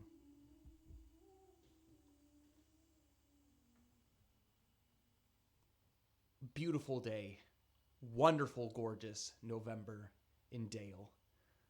It is amazing waking up and seeing the lonely mountain towering above you. Each and every one of you do wake up. At 2 p.m. today, there's an excitement abuzz about a joust. And as you all prepare, as you all make your way down to the jousting arena, you greet each other. All of you come back together as friends after a wonderful night of fellowship and after a morning of preparing yourselves. Theodric, you have made your way to the stables. You are now leading Broderick down to the jousting arena. And you find Faenor already down there, sitting right next to his majestic white stag, Nympharion. And you greet each other. And immediately you are all led into this arena to where you see right down in the middle, there is basically a fence. And basically this a gentleman, he comes down, he is of Dale-ish descent, bardic descent, and he explains the rules to you as people start to file in.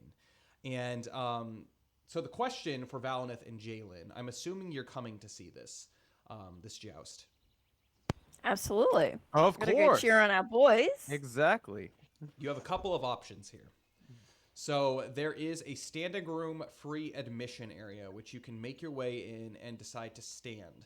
Or you can pay a little bit extra to get a seat in the stands.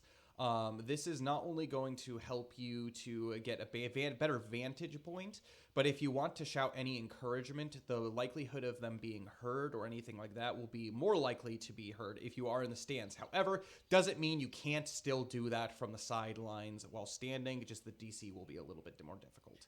How expensive do we know? You can ask.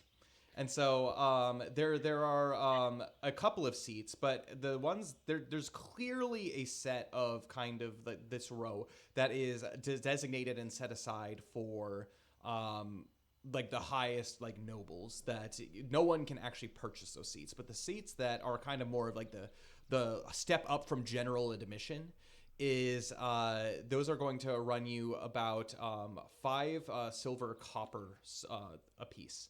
Or not silver, copper coins a piece. Okay.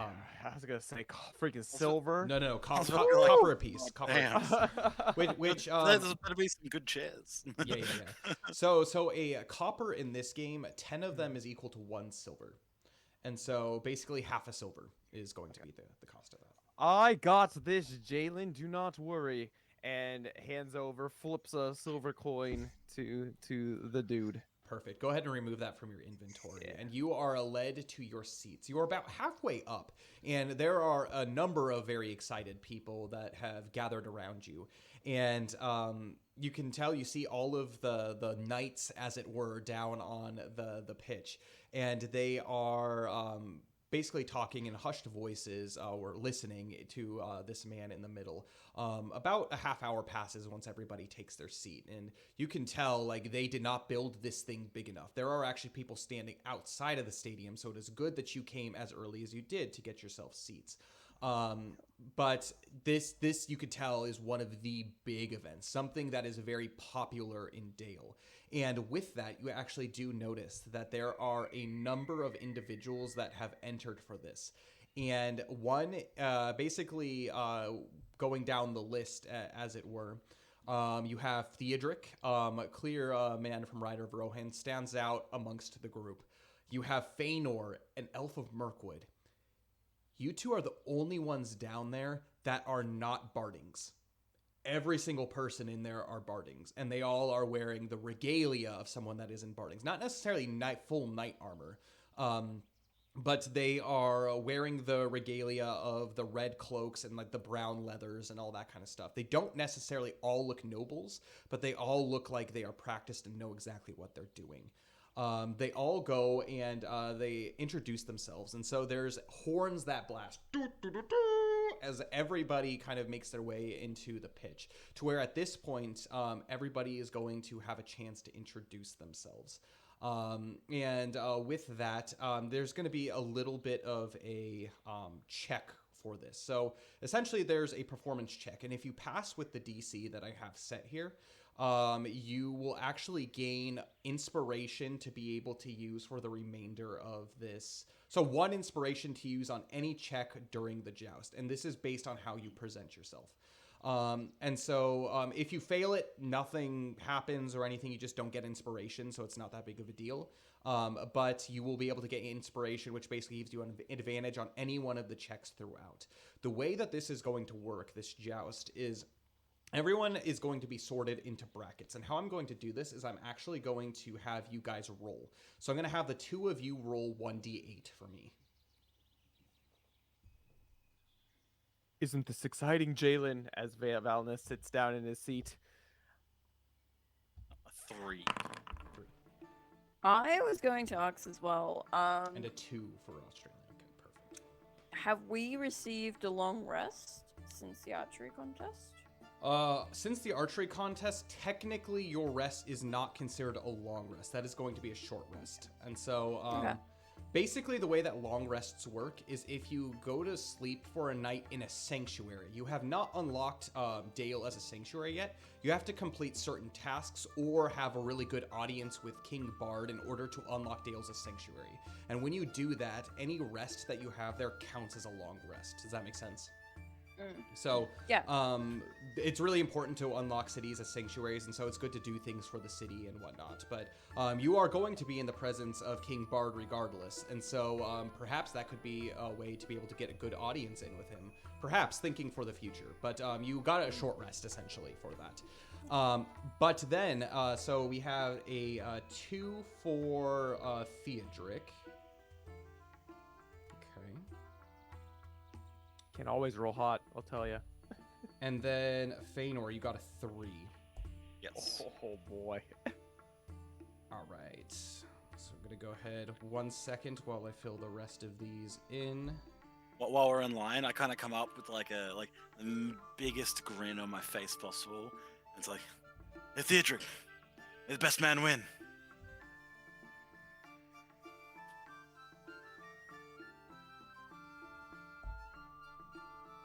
And Theodric remains silent, completely focused. He's just staring at me like was muted. steely eyes, and I'm like, You're fine. okay, I guess that's how it is. I was muted. I'm sorry. Speechless. I was spitting some absolute just trash talk then. It's okay. I intend to win. This is a competition Oh yes, I see you built using for my a own war line horse. against me. This is a competition built for a warhorse, and that's what Baradarok is. It doesn't matter how pretty your deer is when Oh, you need to oh. hit things with the lance. Okay. Did we then hear I this? take back. I take back my wishing of you doing well. Did we hear I'm this in gonna the throw it stand? down. It's very quiet. Valineth, I'm actually going to have you roll a perception check Oh my lord. to pick this up. I'm really good at perception. And Jaylyn, if you want to That's attempt to hear this smack talk too, go ahead and roll a perception check as well. a non-natural 20. Alright. Ooh. I don't think I'm as good as that. Hang on. Let me look at it on my phone since my computer's being annoying.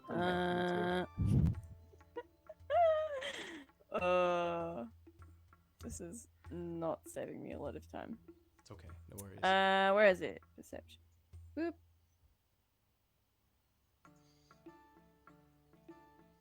Yeah, it wasn't as good as that. It was 11. 11, okay. Yeah, both of you do hear this, but it's more with Valineth. It's like, what do your elf ears hear? As opposed to what do your elf eyes see. So you are hearing everything, all the details, even everything that the person... giving like the rules and everything were basically presenting, and you were just like, oh yes, and you're like very focused, and you're just like, Yeah. yes, I hear it. I'm Both of giving you do. Jaylyn a play-by-play. I'm like, oh man, that was a sick burn. Wow, is that Breland vernacular? I'm picking up. I'm learning. Anya. God, they're going to be a deadly pair by the end of it. She's going to corrupt Valineth entirely.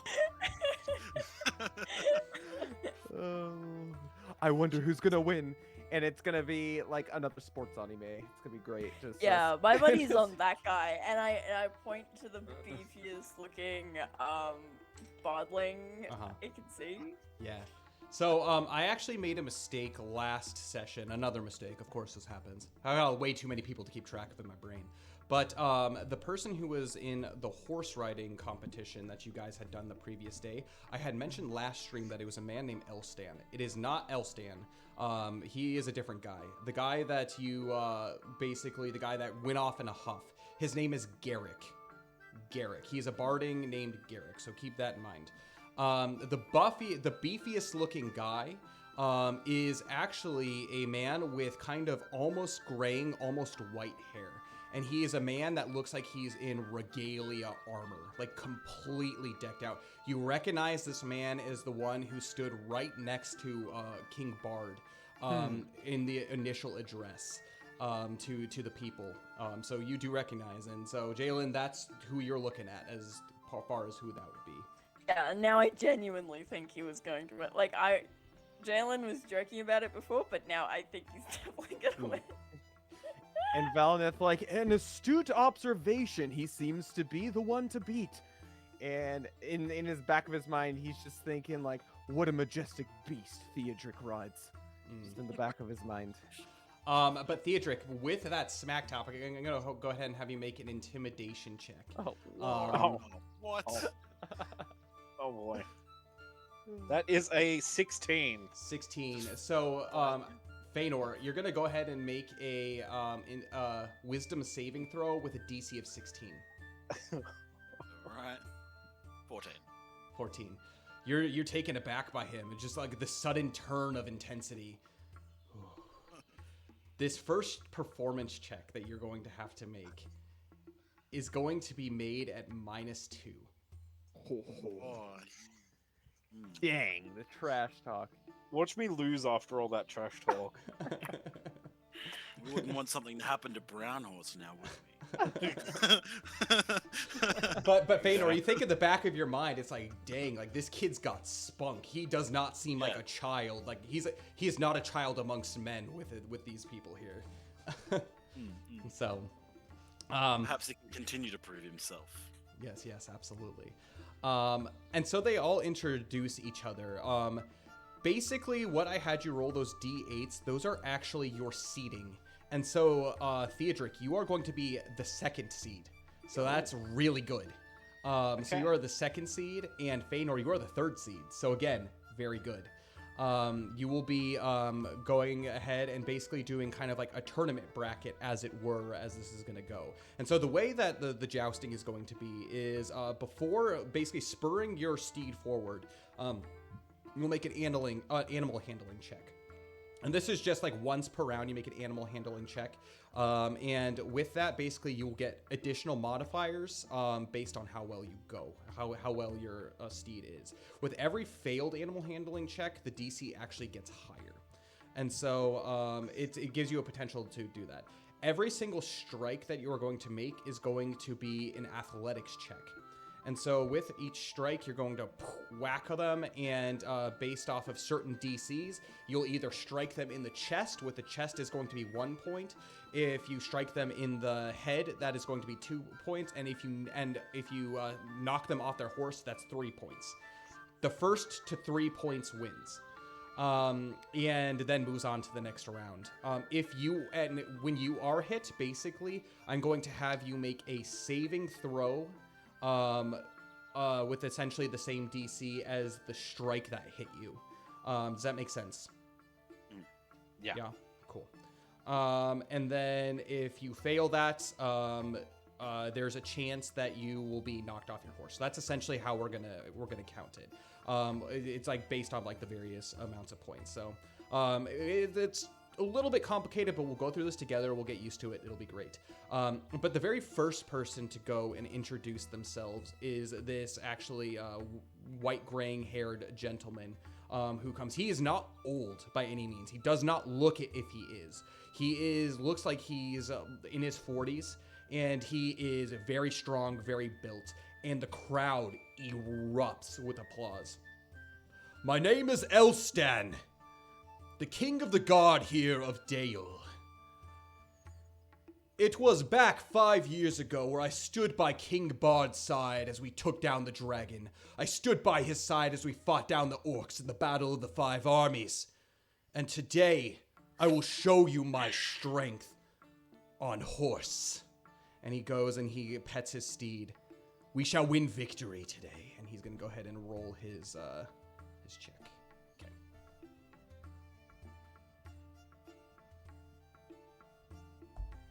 What a hunk. Dear Lord.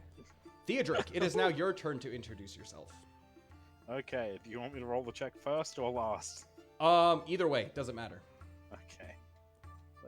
What is it, performance? That is a 12. 12, okay. I am Theodric of Rohan, and this is my horse Baradorok. The men of Rohan are known for their horse handling. Brown horse! Valineth calls from the stand. Let people today see what Rohan is made of. All right. And then Faenor, it is your turn. Okay, yeah. Go ahead and roll your I check am first. Oh, yeah. I like I already that. had a -1 to that, so I've now got a -3 to whatever I rolled. -3. Perfect.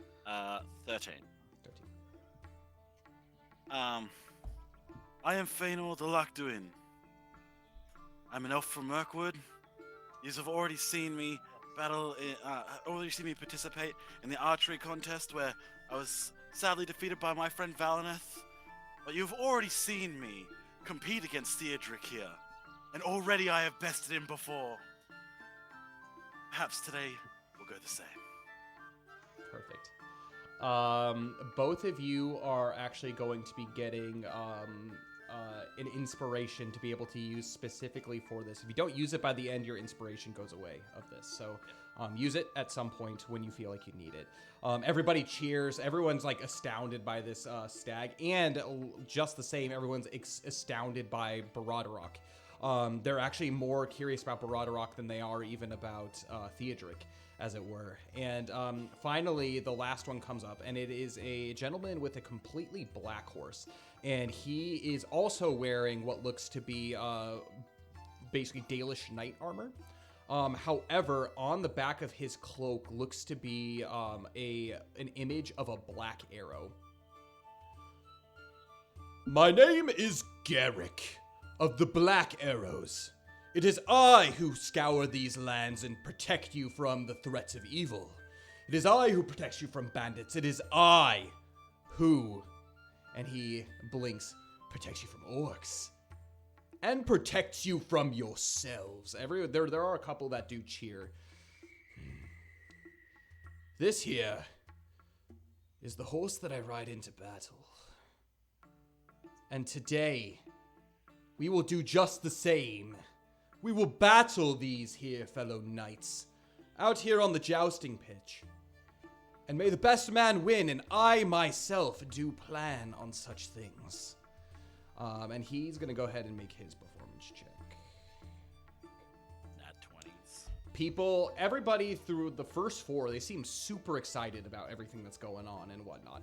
The next man who actually approaches, it is a man by the name of Balor. I'm not going to go into his whole shtick, but it's a man by the name of Balor. He is actually a merchant that basically lives, and he is a proud rider of horses, and he prides himself in being a good horse rider. But for some reason, he did not want to participate in the horse riding, but he somehow gained the courage to be able to do this. I'm going to go ahead and make his roll too. Okay. The next one is a gentleman by the name of Fathro. Fathro is a man of bardic descent, but he actually doesn't live in Dale. He's a man who comes from Esgaroth. And he is not a trader, actually, but he is one of the guards of Esgaroth and one of the knights that ride the horses around. So he's from there. He's going to go ahead and make his check. Jeez. Okay. And then the next one is a man by the name of Brooke. He is actually just one of the warriors that exists here, one of the knights of Dale as well. So he's going to make his check. Everyone seems really excited about everything that's going on. Maybe it's just the energy that's going on, but everyone's doing a great job in their performance checks. And you were all kind of astounded as you hear about like the valor of these people, like the dedication that they've done to their writing. And then finally, the 8th seed is a man by the name of Christian. Christian is a fellow who is actually a noble. He is a noble of Dale, and he basically is here to prove himself. He's a very actually beginner horse rider, but he's here to prove himself. He thinks being a knight is something that's super cool, and people are very excited about his story. I will tell you this because this is something that's crazy. Every single person passed their performance check, and it wasn't like a super low performance check, FYI. That was just crazy rolling on my end. But you guys all have inspiration to be able to use, which brings us to the first round, as we're going to go ahead and jump into the number 1 seed versus the number 8 seed. So Elstan makes his way out against Christian. Christian, he knows who he's up against, and he is going to, face down his opponent. And without much deliberation and much basically into it, Elstan, he goes ahead and he clicks his horse into action, and both just ride full-fledged into each other. Elstan, he pointing his lance out, he goes ahead and he makes his checks. And with a natural 20, boom, rides Christian down to the ground, immediately off his horse. As fast as it began, it immediately ends. Oh, Lord. Jeez. Elstan stands victorious, and he gets down off his horse, and he offers his hand to pick Christian up, to which he offers it. To my opponent! And now to the next round. And which brings us to Theodric. So Theodric is going to be facing off against Fathro. So this is going to be one of the knights of Dale. Okay. So first I'm going to have you make your animal handling check. That is a 21. 21. Baradarok is ready. He wheels around as you look down at the other end, and you can tell for some reason Fathro's horse doesn't seem to be quite on its game. You are going to be having a +2 to your roll for the rest of this round. And so first you ride towards each other. I'm going to have both of you make strength checks. Or not strength, athletic checks. That is a 15. All right. And as you strike, boom, full force into him. He does glance you, barely. I'm going to have you make a dexterity saving throw for me as he glances you. And he's going to make a dexterity saving throw as well. Okay, that's a 10. 10. For my dex save. He hits you, and it glances off. You have a small chest piece and it dents, and it makes it slightly hard to breathe. But he scores 1 point. As you ride in, you actually land the shot on him directly at his head, and his helmet goes flying off. That is 2 points to you, Theodric, and 1 point to him. You wheel around, getting ready to go. You still have +2 to your roll. You're going to go ahead and charge at each other. His basically assistant's going to pick up his helmet, put it back on his head, and you two are going to ride at each other one more time. Go ahead and make athletics checks for me. That is a 13 this time. A 13. Okay. He goes ahead and he strikes, and you strike as well. Make dexterity saving throw for me. 14. 14. He misses you altogether as you strike him in the chest. Theodric has won the first round of combat at a score of 3-1. The crowd applauds, the crowd cheers, striking down a Knight of Dale in his prime, out here on the jousting field. Theodric, the riders of Rohan, the Rohirrim, have begun to prove themselves. So moving on to the next round is going to be Theodric. No, come on, let's be real. We're cheering for Brown Horse, not Theodric. Brown horse. Brown Horse. Brown Horse. Feeling the love. Which then brings Come on, us Broderick! which then brings us to Faenor and Nymphiarion. And you are going to be facing down Baruch, the man, the guard from Esgaroth. You begin to wield around, holding your lance in your hand. This is a little bit heavier than your great spear, but it's relatively the same. The practice that you had last night is very useful. Go ahead and make your animal handling check for me. That's a 9. 9. Nymphiarion, he doesn't quite know exactly what's going on. He looks and he's not used to the crowd. However, he does have eyes focus. You do not gain any additional bonuses. But you look down at the other end, and the horse that is on the other end looks just as intimidated. Its eyes are locked on Nymphiarion, and this sense of fear goes into the horse's eyes. He is going to be having a -1 to his roll. So go ahead, as you charged both towards each other, go ahead and make athletics checks for me. 19. 19. All right. As you strike, and both of you strike, I'm going to have you both make dexterity saving throws. 21. 21. Both of you land a blow directly at the chest. He rolled exactly your DC, FYI. So both of you land a blow directly at the chest. Oh, no, he has a -1. Yeah. Oh, yeah. Hell yeah. Boom! You hit him in the head. 2 points, and he scores 1 point on you. You have a small chest piece on, so you're not taking the brunt of spear. You got some armor on, so so 1 point to 2 points, as it were. As you wheel around for the next one, I'm gonna have you both make your athletics checks as you charge towards each other. 12. 12. Okay, go ahead and make your dexterity saving throw for me. 8. 8. As you charge, boom, boom, boom, boom, boom, boom, he misses you completely, and only because, boom, you lift him off of his horse and drive him down to the ground.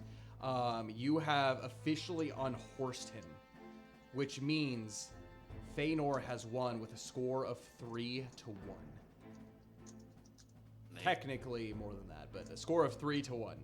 So Faenor, you are moving on to the next round, which then brings us to the final one, which is going to be Garrick versus number 5, Balor. So the merchant versus the leader of the Black Arrows.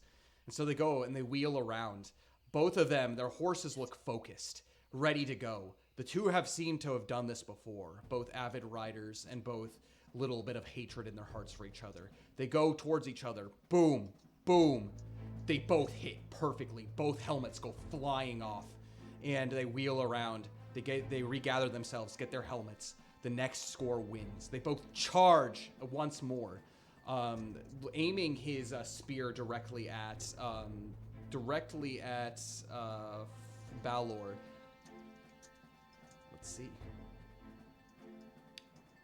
Balor misses completely, where Garrick, boom, strikes right in the chest. Garrick has made his way into the next round. So Garrick wins with a score of 3-2. Which then brings us to the next round. Elstan versus Faenor. So you go up against this royal guard of Dale, and he is impressive. He is intimidating. Go ahead and make your animal handling check. Again, remember 21. you have... Okay, awesome. And remember, you do have inspiration to be able to use, just FYI. Believe me, I'm holding on to it. Oh yeah, absolutely. Absolutely.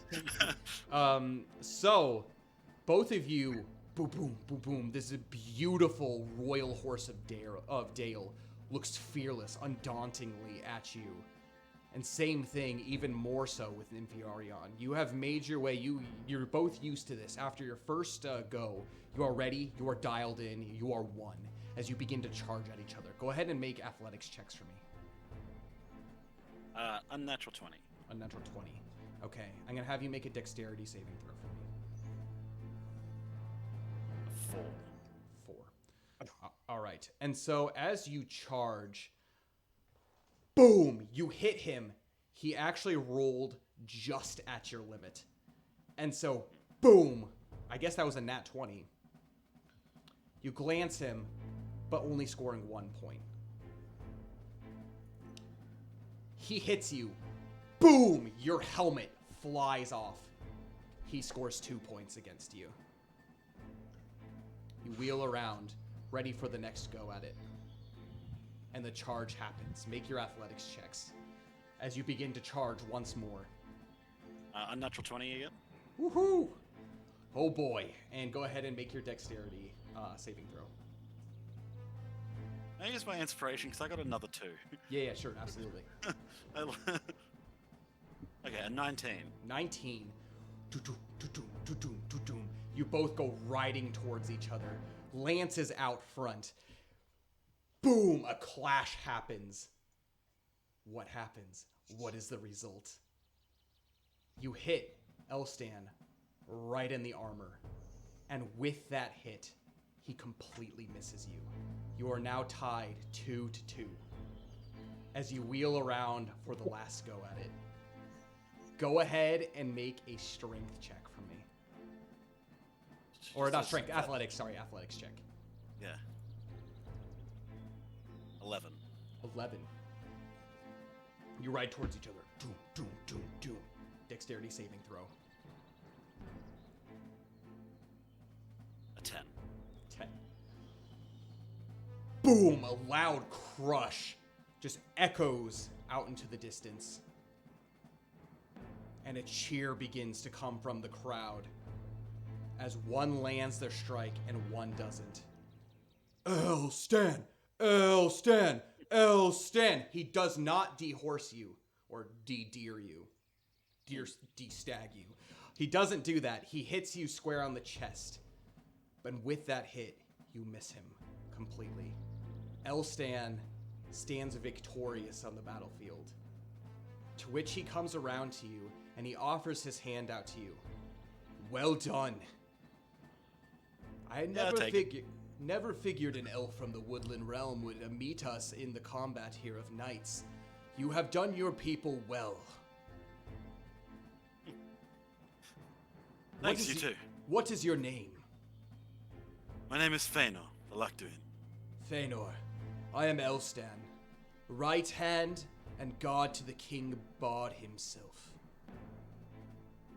You have done me a great honor by being here today and providing a match worthy of the king himself. And he looks up and you can see actually King Bard there, like clapping, like very much enjoying himself.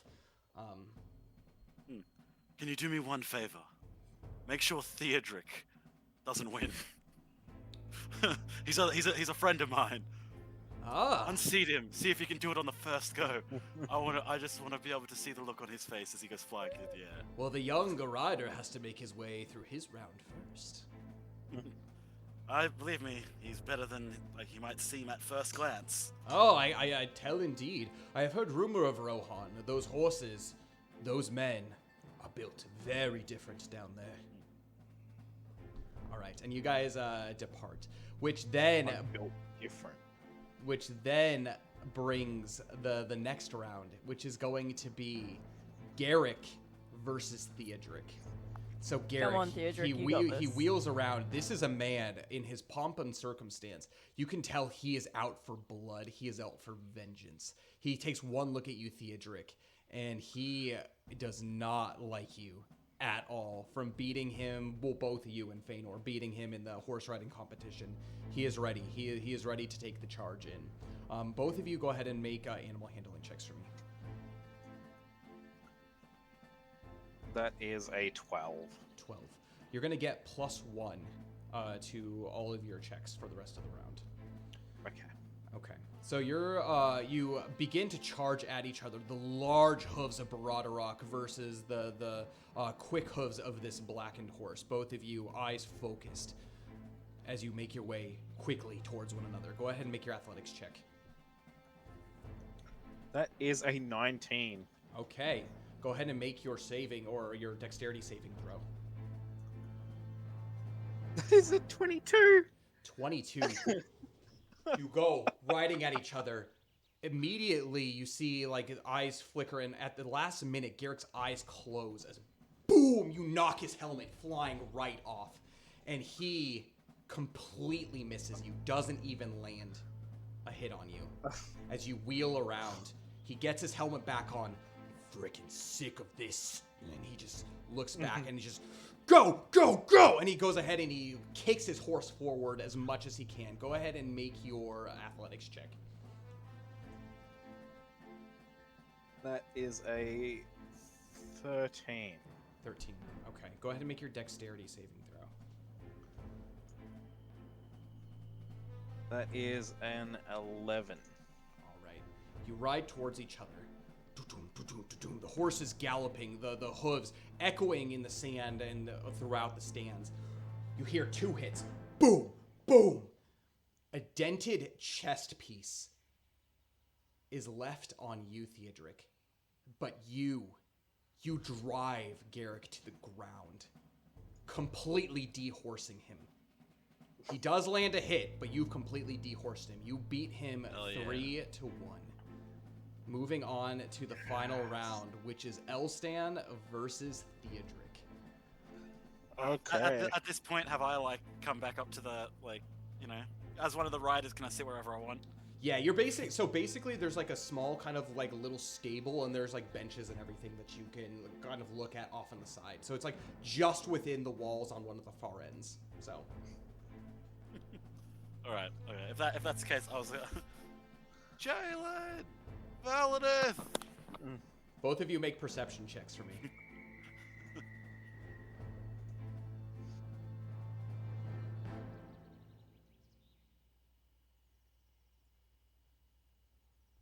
Oh, it didn't roll. Give me a second. Come on. There I we got go. a natural 2 for a total of It's 5. fine. I got a 17. No worries, Jaylyn. My Valineth Alfear's hears here. you. Mm-hmm. Ah, yes, Faenor. Yes, what a valiant effort, my good sir. You should have heard the slurs he was calling me. Go first. Don't go for don't go for it. Like, I break down laughing. Like, Faenor just breaks down laughing halfway through. Like, he can't keep it together. Very clearly all a joke. He's not actually trying to make everyone think he's lying. And Jaylyn will actually turn to Valineth saying, he's joking here, don't take him seriously. Oh, okay. I thought he was. No, we're there's all some good blood friends water. here, alright? All right. Okay. Well, I see. By the way, that Garrick serves him right. Huzzah! Mate, I am so happy right now. Oh my god, do I get to see him defeated and dejected come sit on the bench next He to me? does. He walks over with his horse, and he is sitting in the stable next to you, and he kind of like head kind of hanging low. He looks kind of down like this, and he like looks like hands on like elbows on his knees. He just goes, ugh. And he looks down at the ground, kind of just like rubbing his head, just like complete. Like you could tell his head freaking hurts and his chest freaking hurts. He is not feeling good. He got beat the heck up that last round. 2 in a row. Twice now he's done. He's beaten you. You know, it was me as well the other time, but you know. But Make an can't win them all, I intimidate. suppose. Make it intimidate. Do you want it to be like intimidating or like performance? How would you like to do this? Is it a good jest or intimidation? I'll say maybe a good jest. All right, You go know, ahead and he make a did performance like check. as much as he went into it fully trying to win. He wasn't like, you know, he was maybe a bit of a sore loser, but you know, he's sitting here at the side. He didn't just storm off. Go ahead and make a performance check for me. A 4. 4. He gives you barely a side eye and just like shakes his head and like just like looks up kind of like this at like what's going on. To which both horses take their places. Theodric, go ahead and make your animal handling check. And remember, you have your inspiration to use if you ever want to use it. This is your last opportunity. I'm going to use that again. Okay. How do I add inspiration again? So it's on just your a second character roll, sheet, isn't it? Yeah, it's just a second roll. Take the higher result. Ah, that's better. That's a 22. 22. I'm glad I used my inspiration, because my first roll was garbage. Was it Baradorok, literally half? he wheels around as he like wheels on two legs, and you just stand there with your lance up in front of you very heroically as you turn around getting ready to go. You look and you see that Elstan, he's getting ready, calming his horse. His horse doesn't look shaken at all, but not as heroic looking as Theodric does, as both of you take to the field. You are going to have a +3 to your rolls. Go ahead and make your athletics check.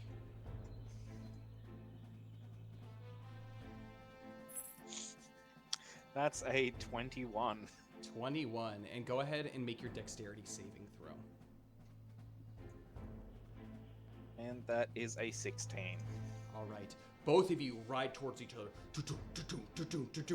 Both clashing. Boom! As Theodric, you bam right into his helmet, and Elstan, boom, right into your chest. You gain 2 points, and Elstan gets 1. As you make your way down to the opposite end, they bring your helmet to you as you to Elstan as you get ready for another go. Go ahead and make your athletics check. That is a 20. 20. Non-natural?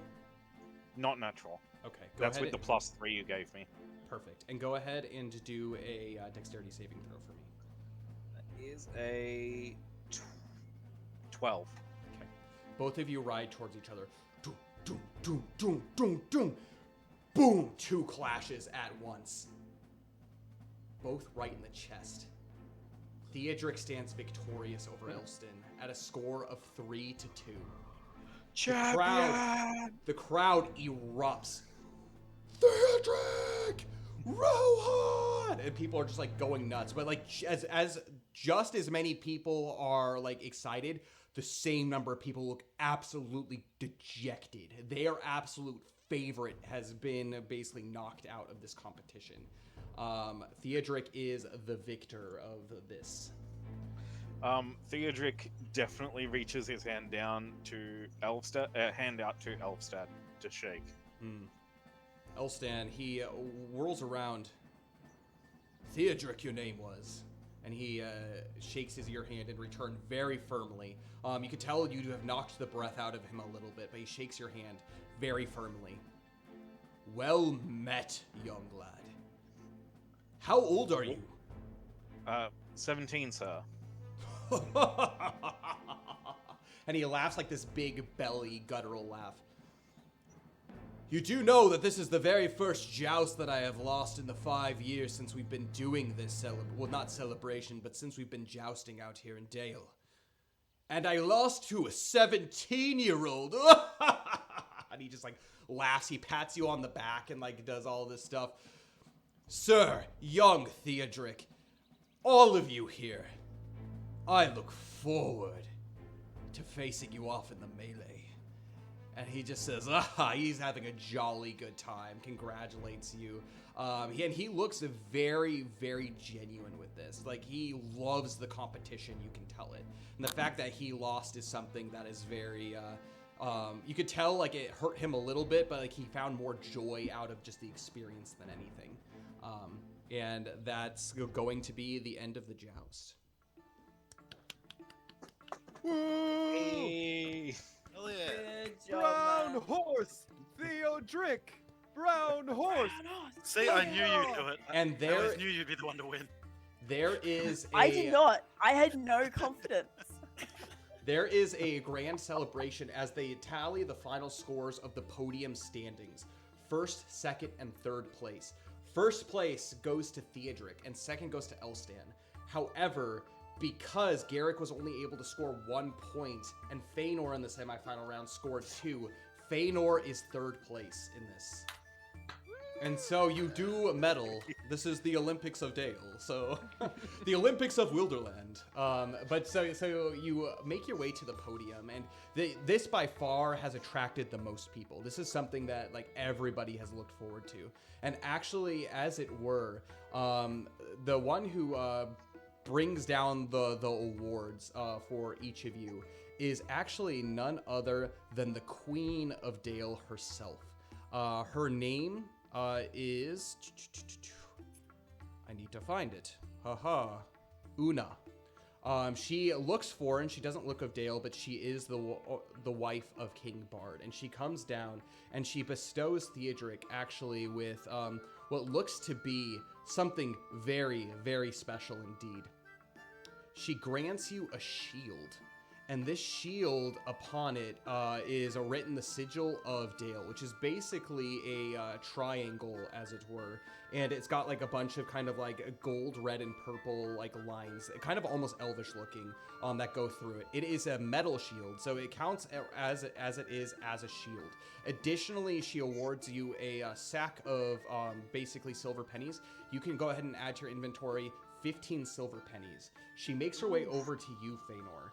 And she actually ends up giving it to you as well, Theodric, a signed letter, a signed decree of an invitation yourself to the table of King Bard, and not next to him, but at the feast table.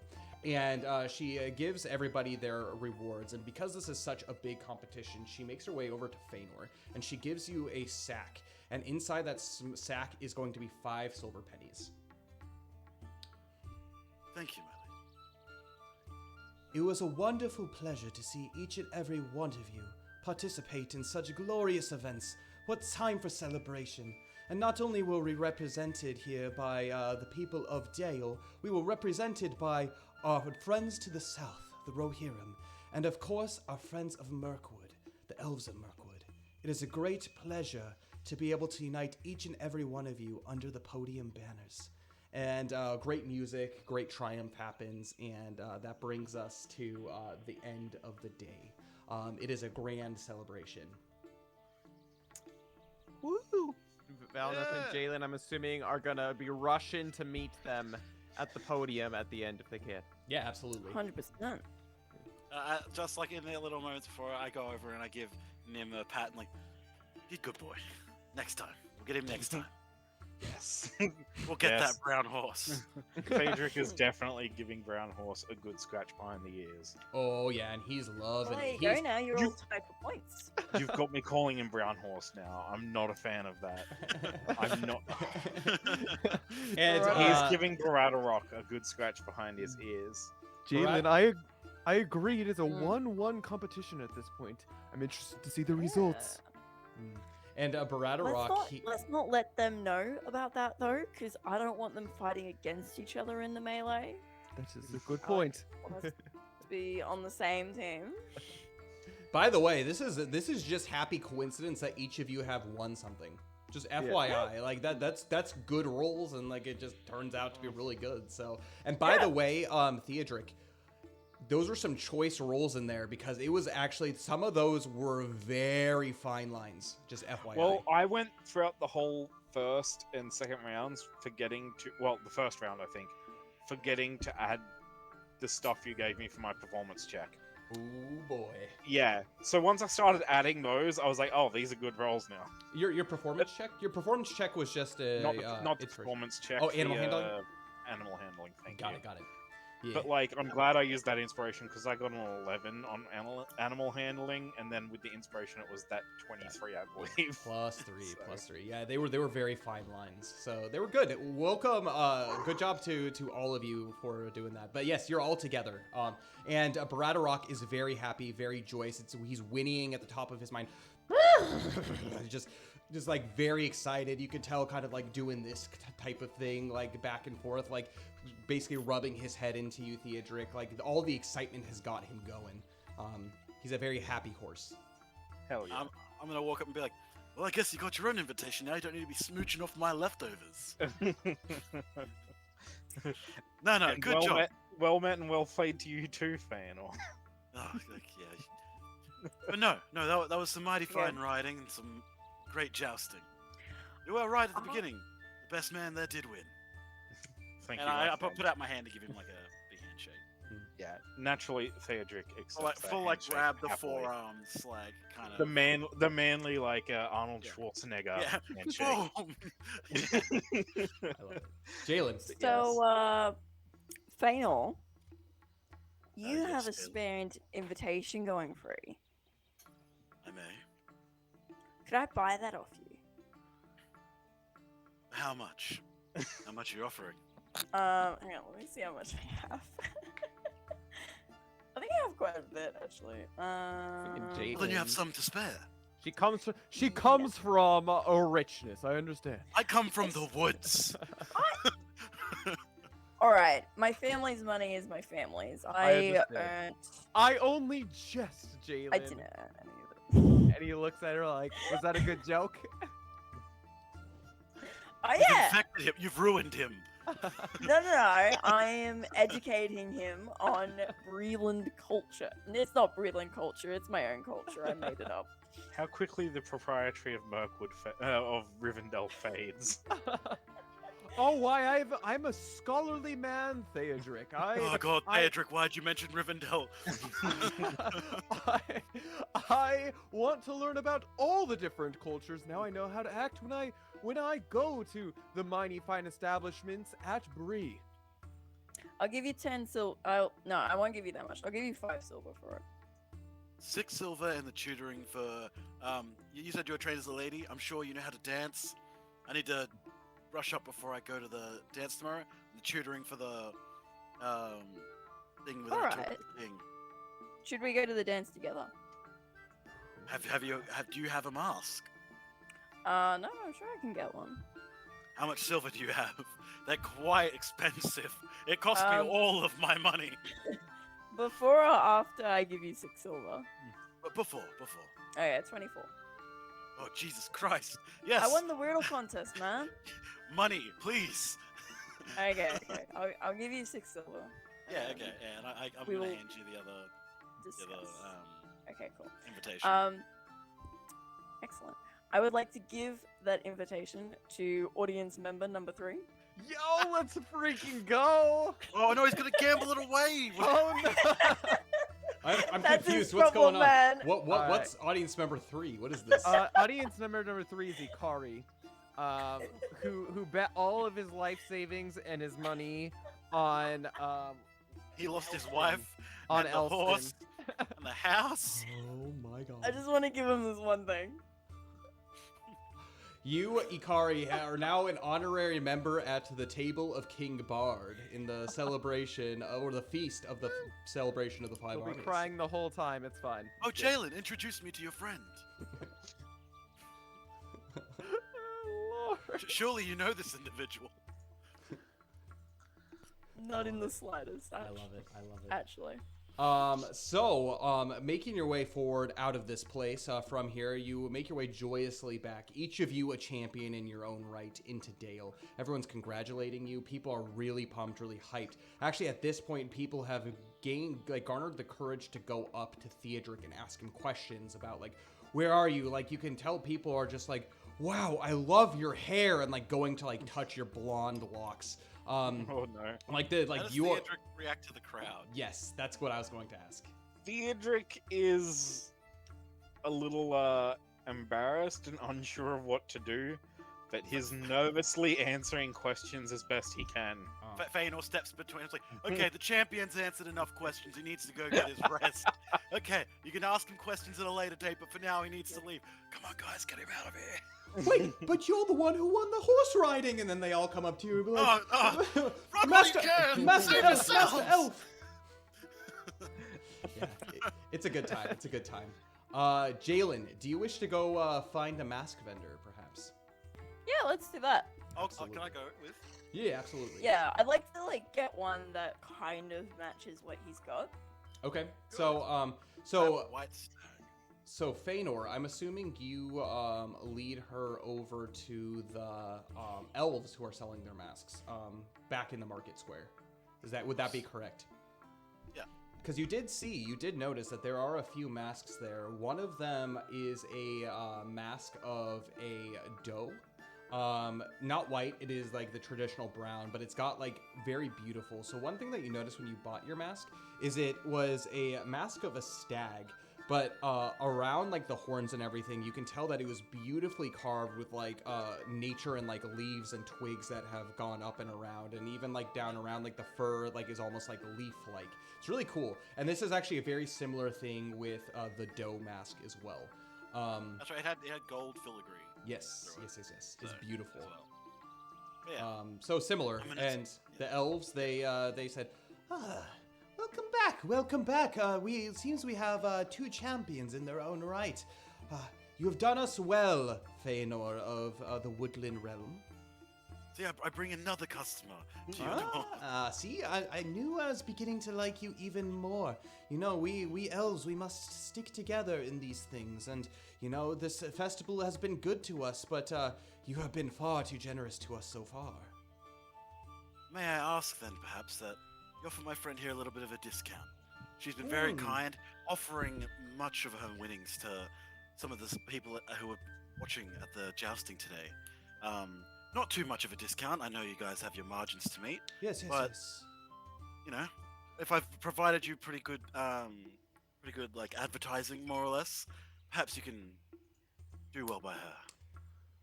A friend of Faenor's is a friend to ours. Young lady, is there any of these here that look good to you? So again, there's the doe mask up there. There's more of like a traditional kind of mask, almost kind of like an elvish face. As it were, and it would like fit kind of like with like the high cheeks, and it kind of narrows down. All of these are like just like brown wood with like some intricate designs and stuff on them. And then there is another one that's kind of like a half mask. Think like Phantom of the Opera, but like wood, not white. Yeah.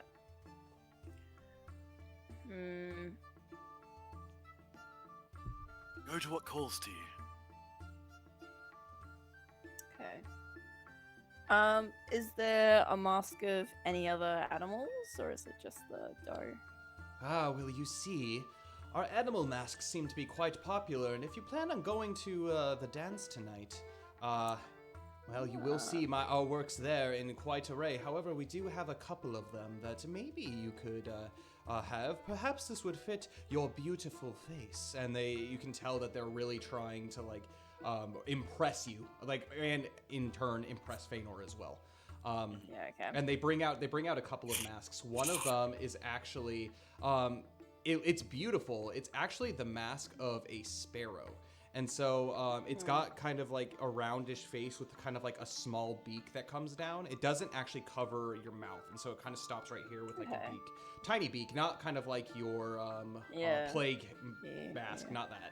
And then they actually have another one, which is a bear mask. So it's kind of like a large mask with like kind of like a big puffy ears, but it's definitely big. This one, you look at it and it looks far too big to fit onto your face. You could try to fasten it snug, but this would be pretty tough. So those are the other two animals. So a sparrow and a bear. Alright. Okay, let me try out the doe mask, see how that looks. Perfect. You ask for it and they hand it to you and they say, yes, this is a perfect work. This is actually our most expensive one that's in stock. However, we could give you a bit of a discount for being friends of Faenor, being friends to the elves, of course, elf friend. Our original price is 15 silver pennies, but we could knock off 3 silver pennies for a price of 12 silver pennies for a friend, of course. That's a pretty good deal. I know. That's less than I expected. It is very important at these type of events that you go with an element of presentation and put togetherness. So I would like to have this one. Thank you very much. Wonderful, wonderful indeed. And so I'm going to take it, both Jaylyn and Faenor, you're both competing in this dancing competition ball, as it were. Is that correct? Yeah, of course. Perfect. Yeah. I love it. And so the day carries on. You do a little bit more of some merrymaking, continue hanging out with your friends, going to the scale, making your way through town. You still can't get used to the fact that you're almost this these small celebrities within. And again, it's just amazing considering here and there's seemingly all kinds of heroes, people who have fought in the Battle of Five Armies, all kinds of amazing people. Yet you are somehow welcomed as part of them in these celebrations because word has spread. It's amazing, and it's especially Jaylyn. This is something that's interesting to you because you've been making your way through this town for a while, through the city, and people don't really take a passing glance at you. And now suddenly you're so important. You're amazing in every way to them, and they not necessarily wait on you hand and foot, but you can't walk anywhere without eyes being drawn to you. Yeah. Is it? I just want to ask: is it worse when we're all together than when we're walking around independently? Have we all noticed that it's have you noticed that there's generally people who follow us around, and you turn and there's a crowd of people? It's yeah, maybe we should continue on. Yeah, absolutely. When you are all together, it's all of the champions together, and so it's quite something. Valineth's just wow, these friendly people just suddenly. This is great, isn't it, guys? And you hear, actually, I'm gonna have all of you make perception checks for me. Oh, Lord. Fun. 16. 16. 8. Hang on. That is an 11. I'm in 5 Wrong. city today. Ah. Okay, it's a 5. It nearly was a natural 20, but then it wasn't. Too bad.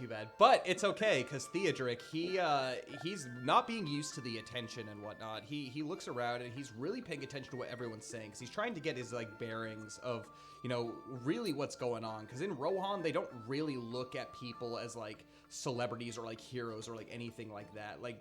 People that are heroes, you don't approach them because they're intimidating, they're daunting. And so Theodric, you're really trying to pick up on what everyone's saying, and you hear whispers, I hear that they're actually going to be participating in the melee together. Did you know that? That's why they're hanging out together. Wow, amazing. I think that they are going to be the favorites of this melee. You hear these things throughout the crowd. If we are the favorites, I'm almost a bit scared because so far we've beaten all the favorites. The favorites have been beaten.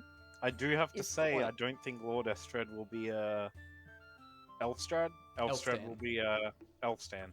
Will be so easy to beat in the melee. No. Okay, so we have to team up, right? And we have to take out Garrick first. That's gonna be our main priority. We cannot let him pick up any rocks. Look, I was talking to him after the joust. He doesn't seem like that bad a guy. Maybe a little foul-tempered and, not a good, a pretty sore loser, but he just seems like a guy trying to do his best. He has an arrogant conceitedness, which I find absolutely intolerable. Fair enough. I just try to see understand the that. best in people. Valineth, I'm sure you can agree. Why, of course, but I really do hate that Garrick. See, I've taught you well. And with that, yes, do you have anything else to add? Well, I was just gonna say, since Valineth, since the previous night is a little bit suspicious of pickpockets and stuff, and he's very vigilant of it, so he's making sure that he's paranoid at this point. He's like, oh, there's so many people, watch your pockets. And he's doing I spent all my money on this mask, but yeah, I'm what's keeping, your a tight hold of it. What's your passive perception, Valineth? I think it's pretty good. Give me a second. My passive perception is a. Where do I see that? Sorry. Oh, I see. It Okay, should I be got it. beneath all you say. Okay. It's a 15. 15. You look around, and because you're keeping a relatively close eye on everybody, you do actually see every now and then when people get too close for comfort, you actually intervene and step in, oh no, like it's okay, keep your distance, let's all be polite with each other, and like that kind of stuff. You step in. There are a few people with and what actually looks to be younger people, so like people that would be like high school age and younger, walking around, almost kind of like reaching out to like towards the belts of you guys. And it's, you know, it's a good thing you're keeping an eye out, because everybody is you know, crowding you, surrounding you. Your presence is very much known. So yeah, you're staying very vigilant, but this is pretty exhausting to you, as it were, too. Yeah, Valineth sees them as adoring fans. He gives each of them high fives as they're attempting to reach out. Down low. I love it. So you continue on as normal, and the night goes in, and actually, Jaylyn, you teach Faenor how to dance this night.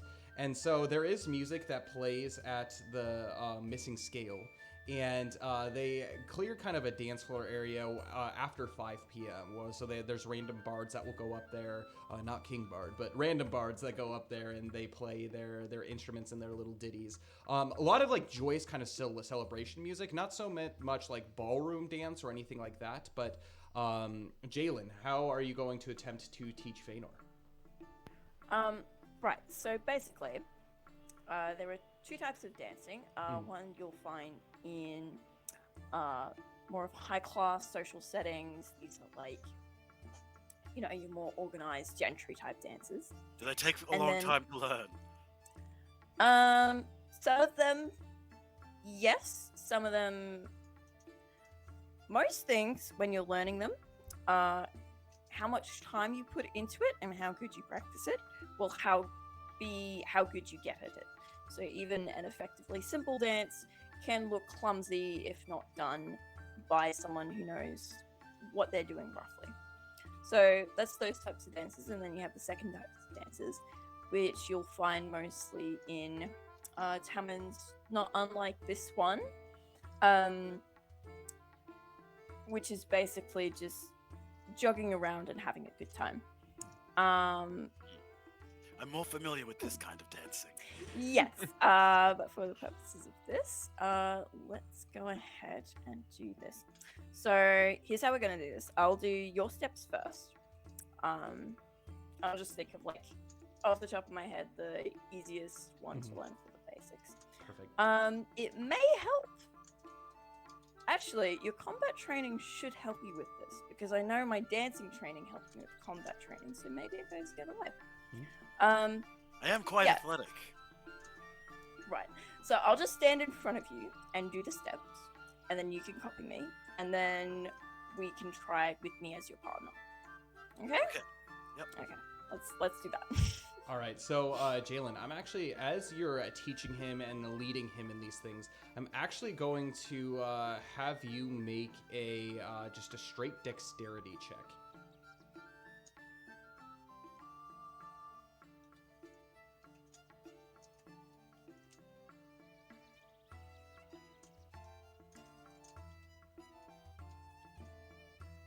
Damn. It takes ages to drag out this. I know. Yeah, I'm sorry. What did I even roll? That was wisdom. I pressed the wrong thing. It's okay. And in Struggling here. basically response to this, I'm actually, Faenor, as she's rolling that, have you make a wisdom survival check for me. There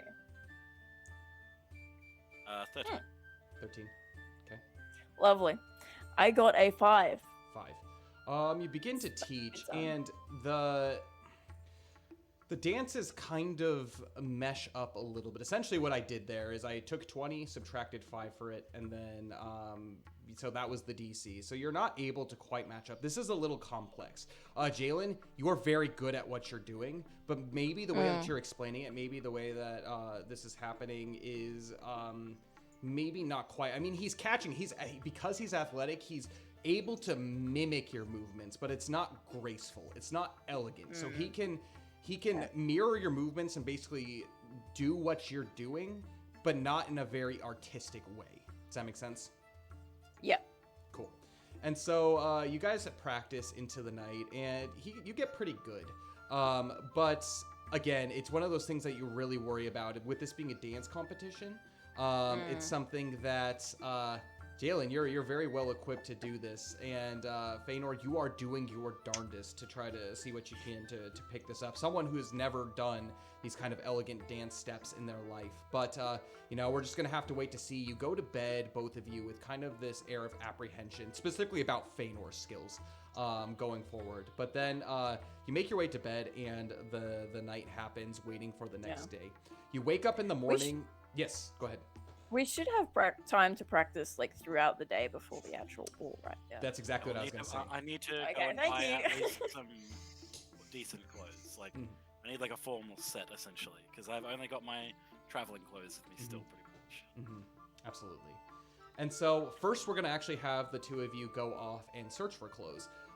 And with that, you see actually a number of tailors. You have made your way over to what is it called? The White Lane. So number 12. So like down over here. This is actually an area where a lot of the merchants live. So a lot of merchant families. This is like the new area of Dale that once everything was rebuilt, this is where a lot of like the wealthy traders and craftsmen and everything began to settle.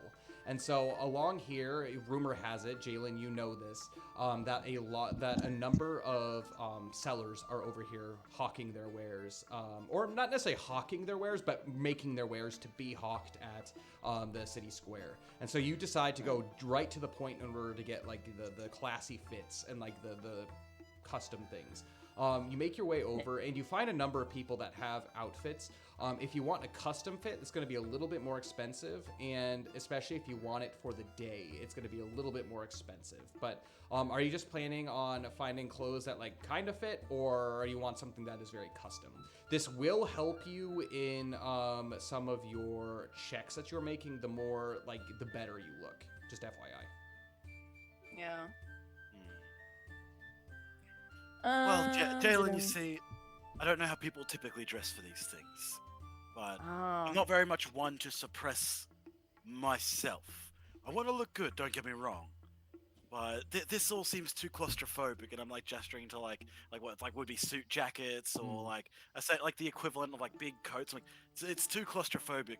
Perhaps something more, and like sees like just like a sleeveless like kind of tunic and like a half cape or something. It's like something more like this. This is something more that I would be like akin to wearing. Is this the kind of thing that I would get away with in the castle, or is this just? Jaylyn's going. Let me just look at your arms. He flexes. Yeah. He looks pretty good. Very fit. Yeah. See, that kind of dress, one might associate with a certain type of country-bred bumpkin, if you will. Not the terminology that I would use, obviously. Let me think. I think we should at least try one of the suits. Because they are uncomfortable, but they do serve a purpose. Make a persuasion check for me. Okay. Just give me 15 hours to get this off. Yeah. Persuasion. Okay. Yeah, that's a 16. You're willing to try it. Yeah. All right. If I'm gonna be like looking at the suit jacket, like all these like jackets and clothes, well, if I'm gonna be wearing that, I'd like some freedom in my legs. Oh, perhaps one of these, and I go towards like a robe, like more like a dress, and I'm like, oh, like perhaps I could wear this and pair this with this. Oh, You want to wear ladies' nightwear? Oh, that's exactly where you actually went. Well, it is quite fetching. Like yes, looking but down it's at my not own meant legs, for like, public spaces. oh yes. Would I fit Generally. Right next, Faenor, one thing that you do see is there is a pair of pants that is different from the kind of tight pants that allow you to. You see a pair of what look to be puffy kind of knickerbockers, and so not like like super puffy. So like there's a little bit of room in like the thigh area, and it comes to a close in like above the knee, and then you can wear tall socks and long socks, but it provides a decent amount of ample movement for your legs to be able to move without feeling too constricting. You do find something like that. Okay, cool. Cool. Yes, this is the kind of thing that I'm more after. Yes, that's actually perfect. Okay, well, It's I'll let you a guide me little in. bit out of style from what I've seen of the city so far, Little but bit, we are out it's of okay. towners, so it's fine. look at me. I'm not your standard elf anyway. I hardly even know you're an elf. That came out wrong. I apologize. No, I take it as a compliment. Oh, It means that the time that I've been spending out in the world is finally paying off. it has been quite a while since I've had to do this. Mhm. All right. Let me see. And I'll take a look for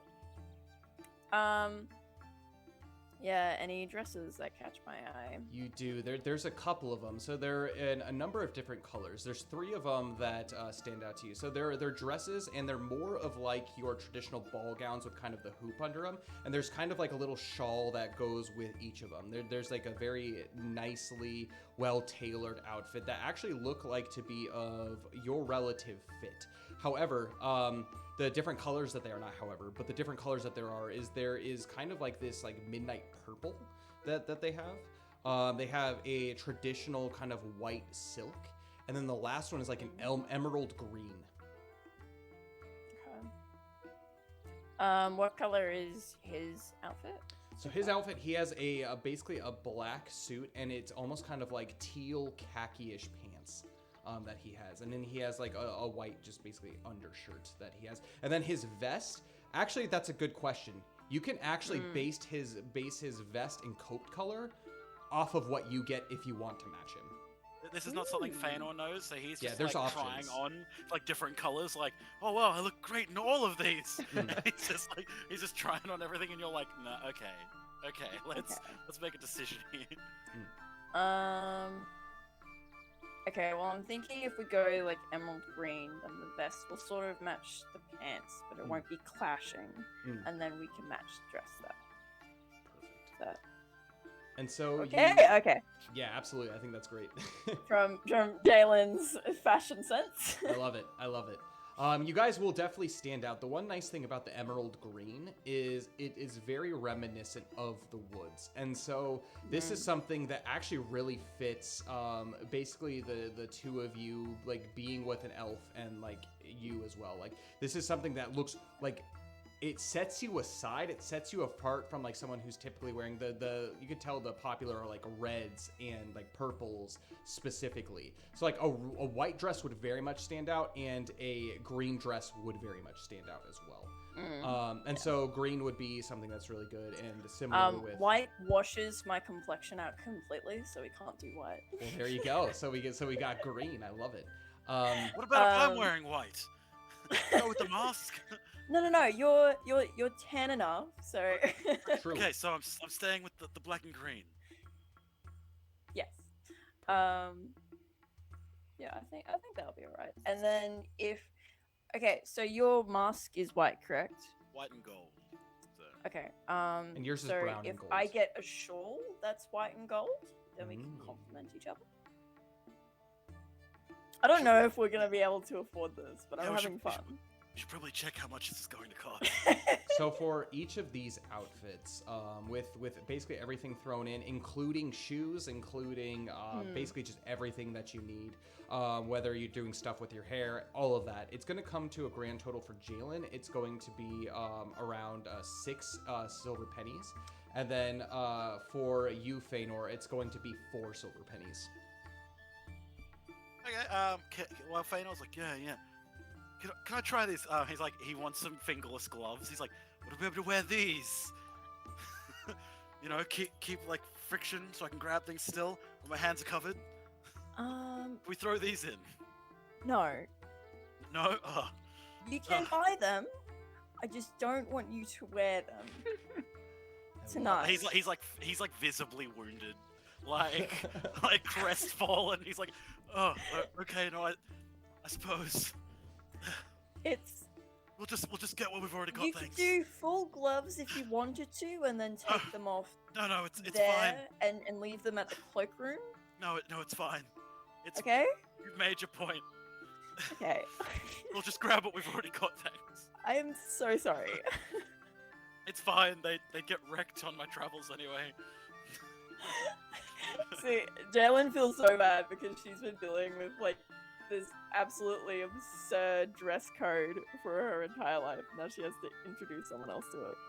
What do you I mean? love I it. can't I'm wear a very dress? entertained by this, by the way. Aw. This Thanks, is great. Irving. No, it's really great. It's great. Okay, well, Okay, sorry. 6 How much silver was it? pieces is exactly how four much for I mine, have was it? left, so I am. Oh, I buy her stuff for her. I'm like, look, you Aw. did lend me the gold earlier, but so you know, I want you to look as good as you can, and this way we'll both still have a little money left. So yeah, I'm gonna. So total of 10 silver pennies. Perfect. All right. And with that, you go and you get all dressed in your attire, and you make your way back to the scale, the missing scale, and you actually clear one of your rooms out as you begin to essentially practice your dance moves over and over again. And you spend the vast majority of your day doing this. And so I'm gonna say, Jaylyn, go ahead and make a performance check for me. And this performance check is going to be made with advantage, since you're spending as cool. much time as you are practicing. Okay, well this is good. Yeah, and I can either like get out my lute and strum a little Yeah, for tune sure, while for he sure. dances by himself. Okay, cool. Just setting the scene and trying to kill time while I find And performance. performance. Okay. Yes. Okay, well that's pretty good, but I do have advantage. That's not as good. 18 on the dice plus 2 equals 20. 20. Hmm. She basically, Faenor doesn't even need to roll. You spend so much time doing this that he's got it. He knows the steps. He knows like a couple dances, and so as long as they don't throw anything crazy out there, he'll be able to keep up and whatnot. And it's actually really good because the longer that this happens and the closer you are to this, you've actually come to learn that this is a couples thing, a paired dance competition. And so Faenor would have had to try to find someone in the crowd that would be willing to dance with him. And if he didn't have someone taking care of his clothing situation, that would have been very difficult because obviously he would have showed up in what he was showing up in. And so this is good. All right, You guys have built-in partners, so you'll be going to this kind of ball together. Just like over the course of the day, can I ask Faenor? I have to inquire. What made you want to do this if you didn't know how to dance? Well, look, I did spend a lot of time in my youth in Mirkwood and around the main Elven cities. Well, I've spent a long time just like even before any kind of trails off. Basically, I've spent so many years just in the woods, in the wilds. I thought that I would at least take the moment to meet this challenge head on and experience something that I might not get to again. You never know when it's going to be your last day, your last battle, so, you know, even if I were to make a fool of myself, I would at least, you know, I would still have gone in and done it as I would have, as me. That I is will a very admit the special glows choice. are a bit different than I would have chosen, but I trust that you know what you're doing. I will agree that they're not wholly comfortable, but they are made for dancing. Perfect. And as this conversation comes to a close, you arrive. Basically, this dance starts at 8. Unfortunately, Valineth and Theodric, you are unable to be a part of this. So just quickly tell me what you guys are going to be doing this evening while they're doing this. What's the plan? I think Theodric is just going to chill at the missing scale with Valineth. Yeah, They're just gonna, you know, have some drinks, shoot, just chat, and just have a good time. Oh, Isn't can we it do, great that we don't Can we- have to go shopping with those plebs? Can we do they're sitting downstairs and Jaylyn comes down in like a get up? That was I'm, the plan. I'm already That down. was Like, that was actually exactly the plan for both of you, not just Jaylyn, but both Yeah. of you. Yeah. Um, Yeah, Theodric and Valineth are just chilling at a table, having a drink, having a meal. and then all of a sudden, everything gets quiet. And you all look up at the top of the stairs from the inn rooms, and all of a sudden, two individuals emerge, and both in beautiful emerald green attire, completely decked to the nines. You have seen none of them look this ravishing, this beautiful. Together, they are just a gorgeous pair. As they begin to descend down the stairwell, you have Faenor. He's doing his best to try to be as elegant as possible, but he leads, basically steps in front of Jaylyn, holding her hand, leads her down the stairs, as everyone just stands in awe, like, oh, oh, oh, this is so adorable. And I'm going to have both of you make performance checks for me. Ooh. oh, Have not my fun. strong. I got a 0. Oh lord. Oh my that I god. got Natural worse one. than a nat 1.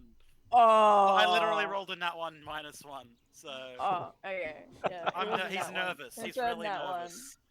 More nervous than like being in like the middle of battle against like orcs You and had goblins. better not trip over my dress, He's- dude. He's Yeah. shaking. And Oh, Jaylyn, boy. do you know your role? Hang on. I was busy writing stuff down. Performance. Oh, well, it's not as bad as the other guys, so I got a 13. 13. He threw me off, man. Fortunately, as Faenor is stepping out in front, he holds his hand behind, and Jaylyn, you notice that his hand is visibly shaking. And his palms are getting super sweaty, and it's just like, what is going on? Like, are you okay? You look down at him, and beads of sweat begin to like swell on his brow and like at his hairline as it just begins to kind of go down his face. His face flushes, and no one can see this yet, but Faenor, you can sense that you're sweating so profusely that it's started to leave stains on your outfit down below. Your white shirt that you have underneath you are just absolutely nervous, and you're just like, we need to get out of here. I need to get out in the cold winter air to air myself out. He says like real quiet. He's like, "It's too stifling in here. I need to be outside." Okay. Okay. Let's go. And as you make your way down the Try not- stairs and down into the last step, boom, you trip over your own toes and you face plant into the ground. Go ahead and make an acrobatics check for me. Not you, Jaylyn, but Faenor. As this is You happening, basically, like, do you hold, actually, first, Jaylyn, do you hold on to him as he falls, or do you let go? He's got sweaty hands. He does have sweaty hands. I feel like I would try to, but his hands would slip out of mine. So I there's got gonna... an 11. 11. I did Okay. get an 11. Okay. So you fall, and you try to hold on with all of your might. And fortunately, you're able to catch him just a little bit to kind of slow his fall. He doesn't land face plant on his face, but he's able to catch himself like on his hands and knees. Fortunately, he takes one look over. Nothing is ripped. Nothing is torn. He's okay, other than the fact he's real sweaty. But Okay. he gets up, straightens himself, and Valineth and Theodric, how do you react to this? Valineth turns to Theodric and says, "Wow, that is a good-looking couple right there. I would like to get acquainted with them someday." Valineth, I'm not sure if you're joking yet or not, but that's Jaylyn and Faenor. Ah, what a fine jest! I'd love to learn the ways of comedy in Rohan. It seems quite nice. Do we hear this? I'm Like, did I land like directly in front of them? Faenor, you absolutely do not hear this. Jaylyn, make a perception check for me. Okay, hang on. Yeah, you're so concerned and you're trapped in your own head right now that it's just like you're not hearing Yeah. anything. It's like I can't believe I mute. got a bloody Like, this has for 0. sure happened before, though. Like, okay. I get a 22. 22. Yeah, you It was a hear this. natural Absolutely. 19. Absolutely, you hear this.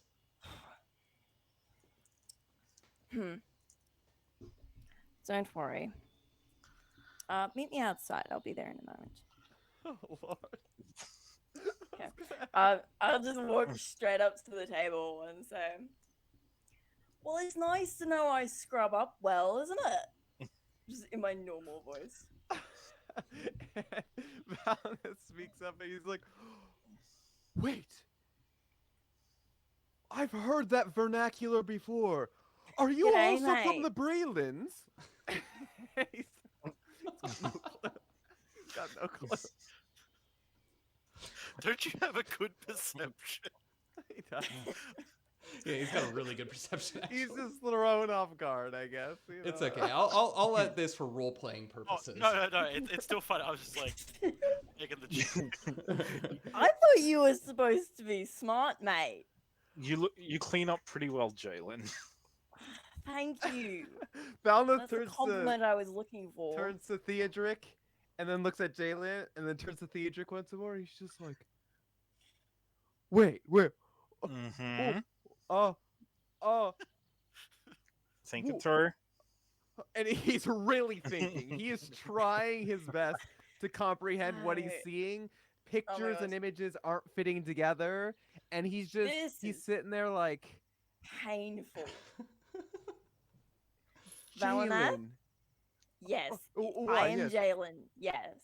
And he stands up and he inspects her. He gives her a smell with his nostril and be like, "Is this a dream? I don't know what's going on here. I don't normally dream like this. Someone slap me." Pat Am him I- on am I Theodric only- slaps him. Theodric slaps him. All right.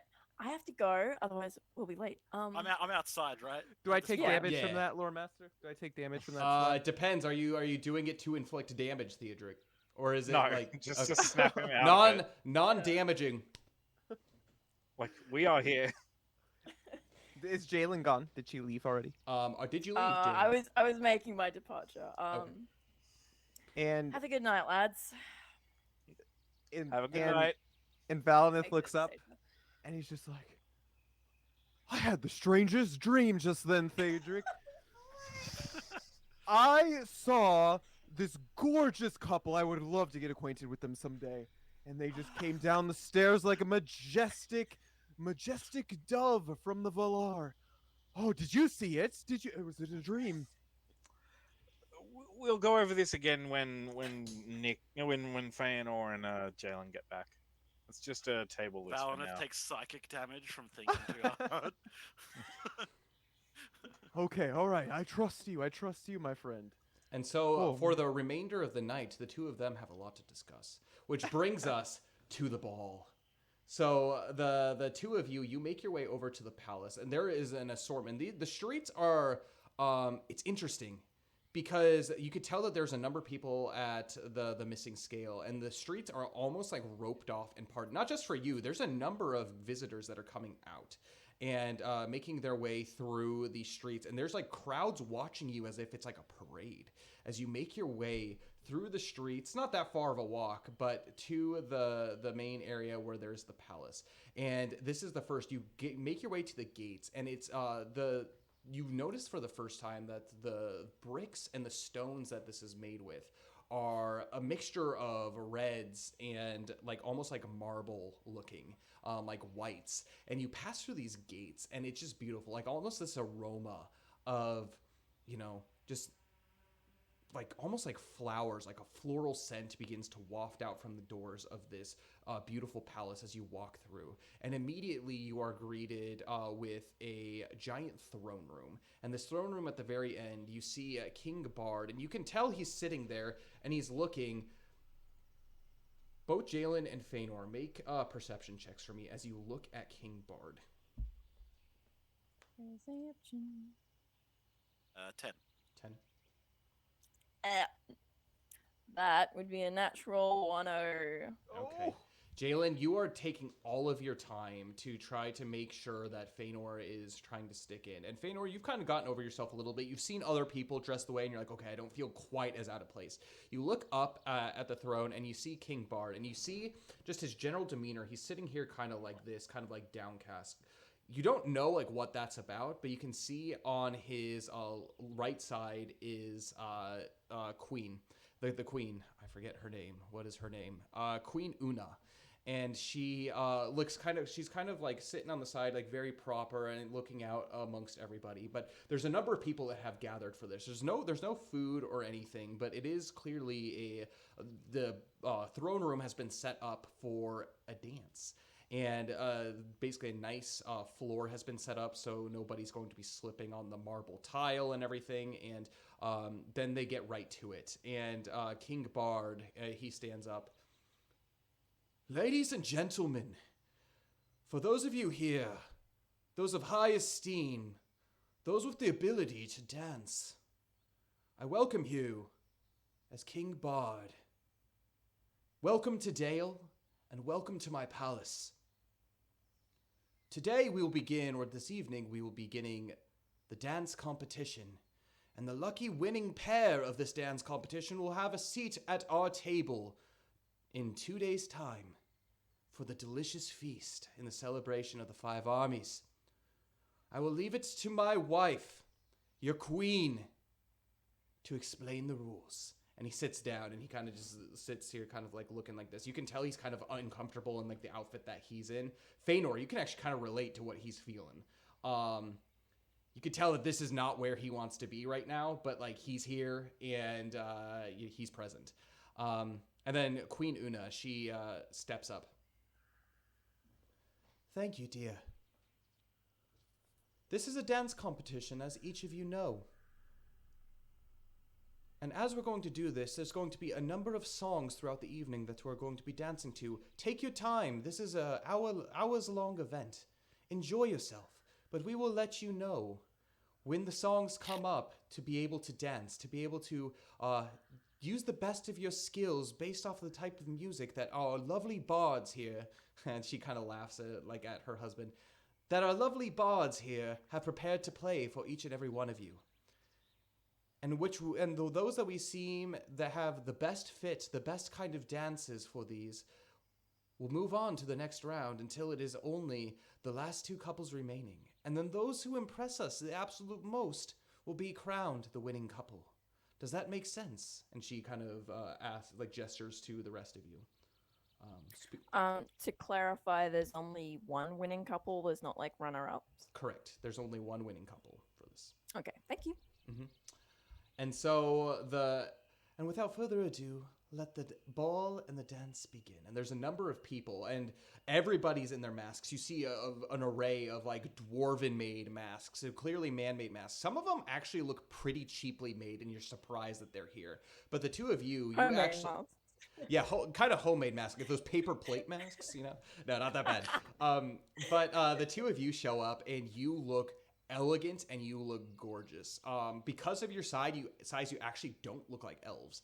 But you look to be maybe a very finely dressed, like petite dwarves, or maybe just short people. But you look amazing. Eyes are on you. And I'm like a full foot shorter than No, the two of you are pretty close, actually. No? I'm 5'2". Oh man, you got 2 inches on me. Mm-hmm. Yeah.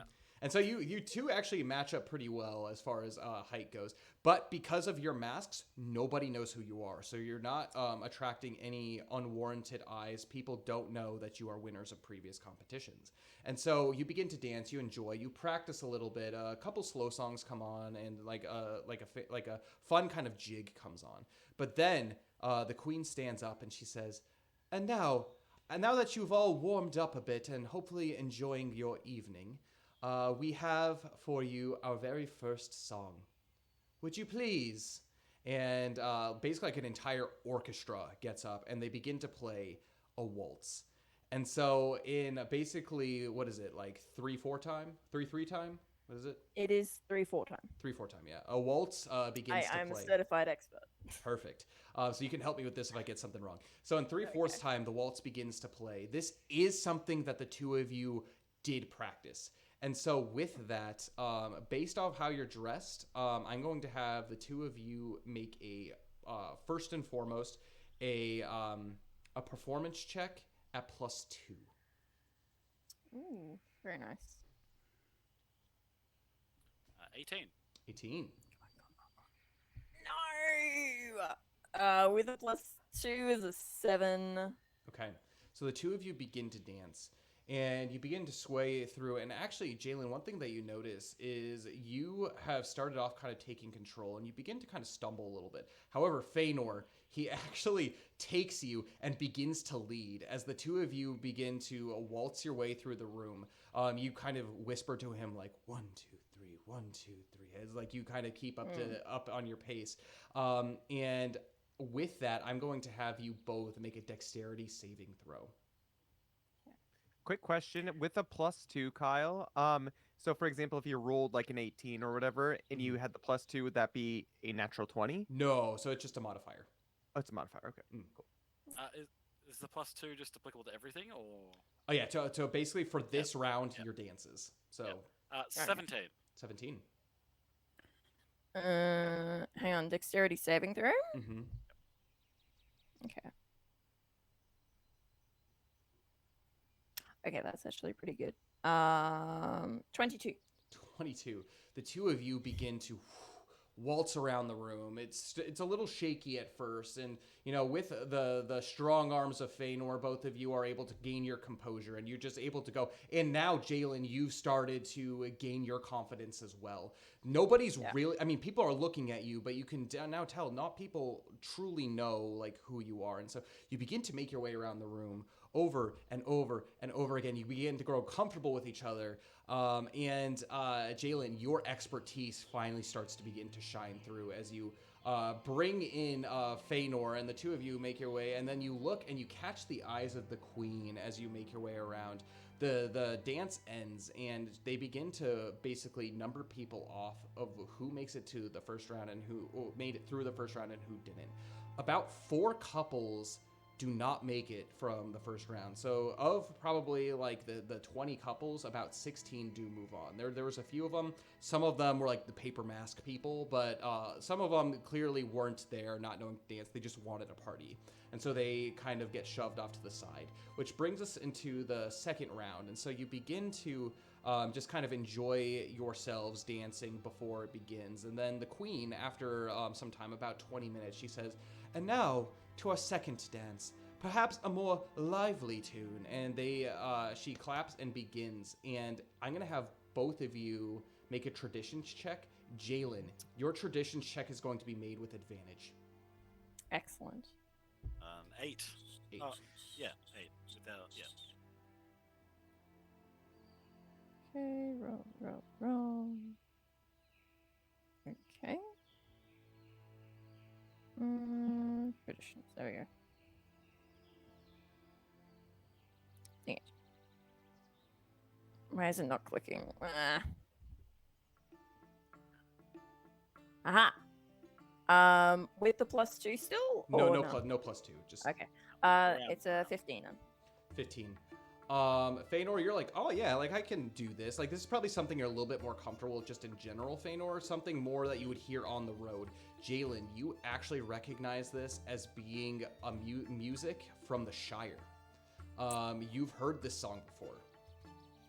And so this is something that you're like, there's actually, you tell Faenor, this is the exact dance that we practiced. And this was something that just came up to you, like, in your, like, within. And you did not expect this at all, considering how far east you are. And the fact that, like, this song from the Shire is being performed, you're like, okay, we practiced this. We got this. I'm gonna have both of you make performance checks for me as you begin to dance with advantage. Very nice. Okay. I'm glad I had 17. advantage. Oh, same. Yeah, and 17 the whole What'd way. you get? 17? I can beat that. I got an 18. 18. The both of you begin to We kind of both. do your jig, kind of like up and down, and it's a very paired off dance, and it's really fun, almost kind of like tavern-esque music. And you begin to kind of like swing each other around, like around and around, like arm in arm, like under each other's arms, and it's like these really fun, almost drinking sound, like drinking song kind of music. And you guys are doing flawless, phenomenal. Everyone actually kind of looks to you, and they're just like, you hear whispers like, are they hobbits? Like, what's going on? Like, as you, the two of you just know exactly what you're doing. I'm gonna have you both make dexterity saving throws, and this is going to be at +4. Nice. 26. Yo, let's freaking go. So massive. That was a nat 20. Man. I will add. It was a nat 20. Okay. I got a nat 20 as well. Yo, let's freaking go. Wow. The ball or the dance floor kind of clears. Everyone's still in it are still dancing, but they've kind of made almost this ring around you, and like people like have like kind of broken their dance and begun clapping, and which immediately disqualifies them as you begin to do this. And with this, because people are so into your dancing, you have disqualified more people than, so works to your advantage. By the end of this, you are obviously selected to go on to the next round. By the end of this, 10 couples have been removed. And so this brings us down to 6 couples remaining. A little bit of time goes. Everybody's enjoying their dances. You guys go and you get a drink. Do you wish to drink, or do you wish to... Because they do have free drinks that they are offering to the people at this point. Uh-oh. I want Jaylyn. I need some water to replenish some of the liquid I lost when I was sweating earlier. Yes, you do. I'll order like some sort of fancy mocktail that I know that will like replenish the Some electrolytes. Some Hikari Sweat sponsorship plug. So they do bring you out something. It is alcoholic, but it's very light and it's very fruity. And actually, this tastes maybe not quite fruity, almost honey-like.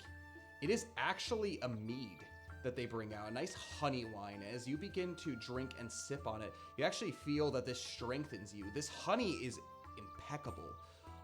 You can't quite put your finger on it, but you've never tasted honey like this. I'm gonna have both of you make traditions checks for me. Jaylyn, yours is gonna be at disadvantage. Disadvantage. I got 6. 6. Had to be a 6.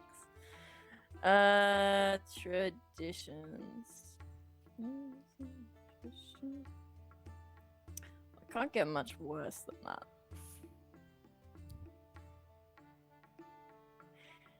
It got worse, surprisingly. It's a 3. 3. This tastes good. You have no idea why. You're gonna get +1 to your next check of choice. So +1 to your next check of choice. You can't quite put your finger on it, but it's nice.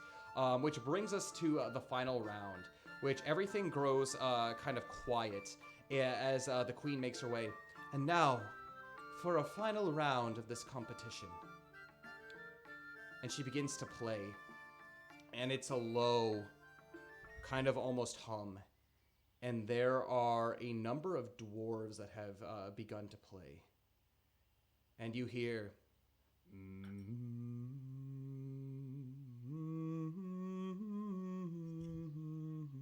completely a cappella as these dwarves begin to play. And then you hear... far over... I don't know if I'm going to get copyright for this, but... the You probably will. misty mountains cold. As And long as it continues doesn't go for more than onward. 30 seconds. This is a slow dirge. You did not Is practice this dance. Is this a song that I heard in my travels with Bori? What were all their names again? Bori, Like, Snorri, with and this- Har. Yes. Is this a song that, at the very least, I have heard? Or was this not one? it was a song? Maybe. But I'm going to have you make a history check for me to Okay. see if you can remember.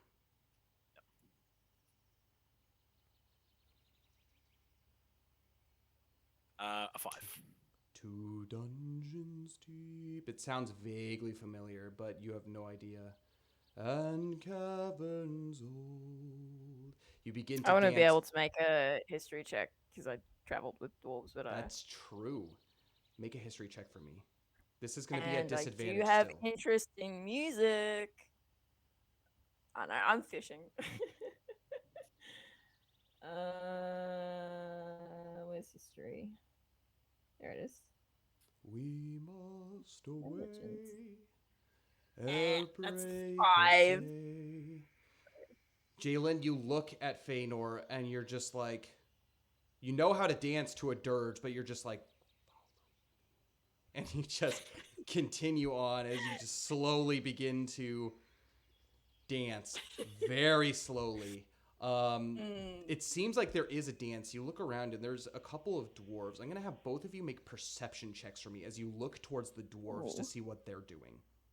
Let's just see if we can copy someone. The trees like torches blaze with light. So many fives this session. Bro. I don't know. 17 for me. 17. Jaylyn, you look around. Faenor, you're just looking like, what do I do? What do I do? What do I do? And Jaylyn, you like look over at like the dwarven couple and you're just like, it's fine. Trust me. And you point. Look at my eyes. And you pull kind of like close. Do you feel my feet? Do you trust me? Do you trust her? Yeah, she's taken me this far. Why not? And I want to win this thing. Remember, you have a +1 to any one of these next 2 rolls. Make a Oh, performance okay, check yeah. to me. For me. Oh boy. Can I use mine? Yeah, absolutely. A 16. 16. I got an 18. 18. You very barely glance out your eyes as you watch them go, and you are mimicking them perfectly. However, Faenor, as you begin to dance, you're not quite as elegant. This is not something you've practiced, but you can tell you're athletic and you're picking up on this. So it's not bad. You're doing the steps, but it does look a little bit stiff. However, Jaylyn, by your dancing, you make up for it a little bit. It's really close. You're going to have to do something here that's going to have you stand out from the dwarves. Otherwise, they will probably take it from you. FYI. Do you have anything in mind? I would like to do the thing that I always do at dances whenever I feel like I'm being outshone by someone. I will have my partner pick me up and swirl me around so my dress twirls, and then I'll spin out and do a dramatic curtsy. Can I use elf lights while this is happening? You do not have elf lights. That is not that's right. No, that's something- right. It's my eyes that does that when I go into a rage. Yeah, No, that's at level 4. You might be able to unlock elf Yes, lights. yeah, no, that's right. I forgot about that. Yeah, yes. Damn. It was That'd a be good cool, thought. but yeah, really good thought. Yeah, That would have been cool. Would have been cool. So do you do this? Do you wish to pick Jaylyn up and twirl her around as her dress? Yeah, why not? Going for it. She wants me to trust her. What have we got to lose, man? Make an athletics check for me, Faenor. And Jaylyn, 14. as he rolls that, I'm going to have you make an acrobatics check for me. Oh no. Okay. The funny thing is that I never unequip my shield, so it says I have disadvantage. That's okay, Okay, don't worry I about will use my +1 to make it a 16. Okay. You begin to twirl, and this has everything to do right now with how these dwarves are rolling, because what it seems like is this has stumped the other ones. And so you two are the only couples that are dancing at this moment. As you begin to lift up and begin to spin as it goes, you hear like it starts to pick up into kind of like less of a dirge and more of a kind of upbeat. You begin to like spin around, and these dwarves kind of look up at you. You can't quite see, but you can see their eyes are like what the heck are you doing? As you begin to spin out, they kind of do their own little thing where it's very dwarf-like, kind of like these like low bows and like a kind of twirls under the arms, like very elegant, very flowy, very interesting for dwarves. But as you do this, the queen has eyes upon both couples. It's dead even. You finish. The song ends. Wow. Ladies and gentlemen. Very impressive indeed. That was not an easy song to be able to dance to, and hopefully you all enjoyed watching. It seems both of these couples have put on quite a show for us. But as Queen of Dale, the two lucky winners are the ones from the forest. And she points to the two of you. the stag mask, and the doe. I pump my fist in the air. Yes! She like everyone's taken aback I by that. bury, I bury my head in my hands because everything I have taught this man about etiquette over the past 2 days has just gone out the window, and I know it. And she's surprised, like, yes, yes. And then she begins to clap, and then everybody in return, like, very politely, like, kind of like the golf clap, you know, like everyone's just like, ooh, there's like a couple whistles in the crowd, and then you enjoy the rest of your dance. There's no like podium for this per se, but the queen does mention, the two of you will join us at our table, won't you? And she says, please take off your masks for me. Takes off the mask and bows like at the same time, so she can't see my face just yet. I'll do And a then- curtsy. And then stand up. Make a sleight of hand check. Are you trying to hide yourself too, Jaylyn? Oh, it's just the reveal. I'm still showing my face. Oh, Yeah. okay, just revealing. All It right. was just like it's like as I'm bowing, it's like I stand up and the mask stays down, more or less. Got it. Okay. Yeah. So you reveal, and she says, our celebrities here. You've been quite the talk of the town. And she kind of like looks to you and just is quite impressed. But she's like, skills in battle, skills in riddle? Who knew you had such grace on the dance floor as well? What is there that you can't do? Whew, Well, breathtaking. Well, Your Your Highness, Majesty? may I ask of you one thing? Absolutely, both of you. First, Jaylyn, yes, what did you have to say? there is one thing I cannot do, and that is teach this one how to properly behave when he has just won a contest among noble society. She laughs like a little bit, kind of like into her hand, like, trust me, dear. She kind of nods over to the king. I know exactly what you're going through. Yep. It's okay. You're friends here in these halls, and clearly your skills speak for themselves. Manners do come with time and with practice, but you know, sometimes even for those noble. She kind of like gives like a half smile. Well, I have always held the deep belief that what makes one noble is not just how one behaves among society, but how one behaves in life and the values they hold unto themselves. Well spoken, Jaylyn. Jaylyn, if it wouldn't be rude to ask, where are you from? The second song that you've danced to, it's as if you've known, and clearly you're no hobbit. I have heard that song many times in the Inn of the Prancing Pony. I am from the Breland. Breland? Oh, I've only heard rumors from back there, and to be honest, it's been a while since I've seen anyone from out west. Quite incredible indeed. How did it go? You can drink your fancy ales, you can drink them by the flagon, but the only brew for the brave and true comes from the Green Dragon. But you said prancing pony. She kind of looks like confused at herself. Either way, well done. You were stunning indeed. Faenor, yes, welcome. What did you have to say? I'm sorry for interrupting. No, of course. I understand. Jaylyn spoke first. She's been trying to teach me this etiquette thing, but I'm still quite new. All I was going to ask is if the invitation to the table may go to our opponents. Their dancing was most transfixing, and I thought that they're worthy enough to obviously worthy enough to come join at the table. Well, it seems, not only are you well skilled with word and wit, with riding your horse, but kindness too.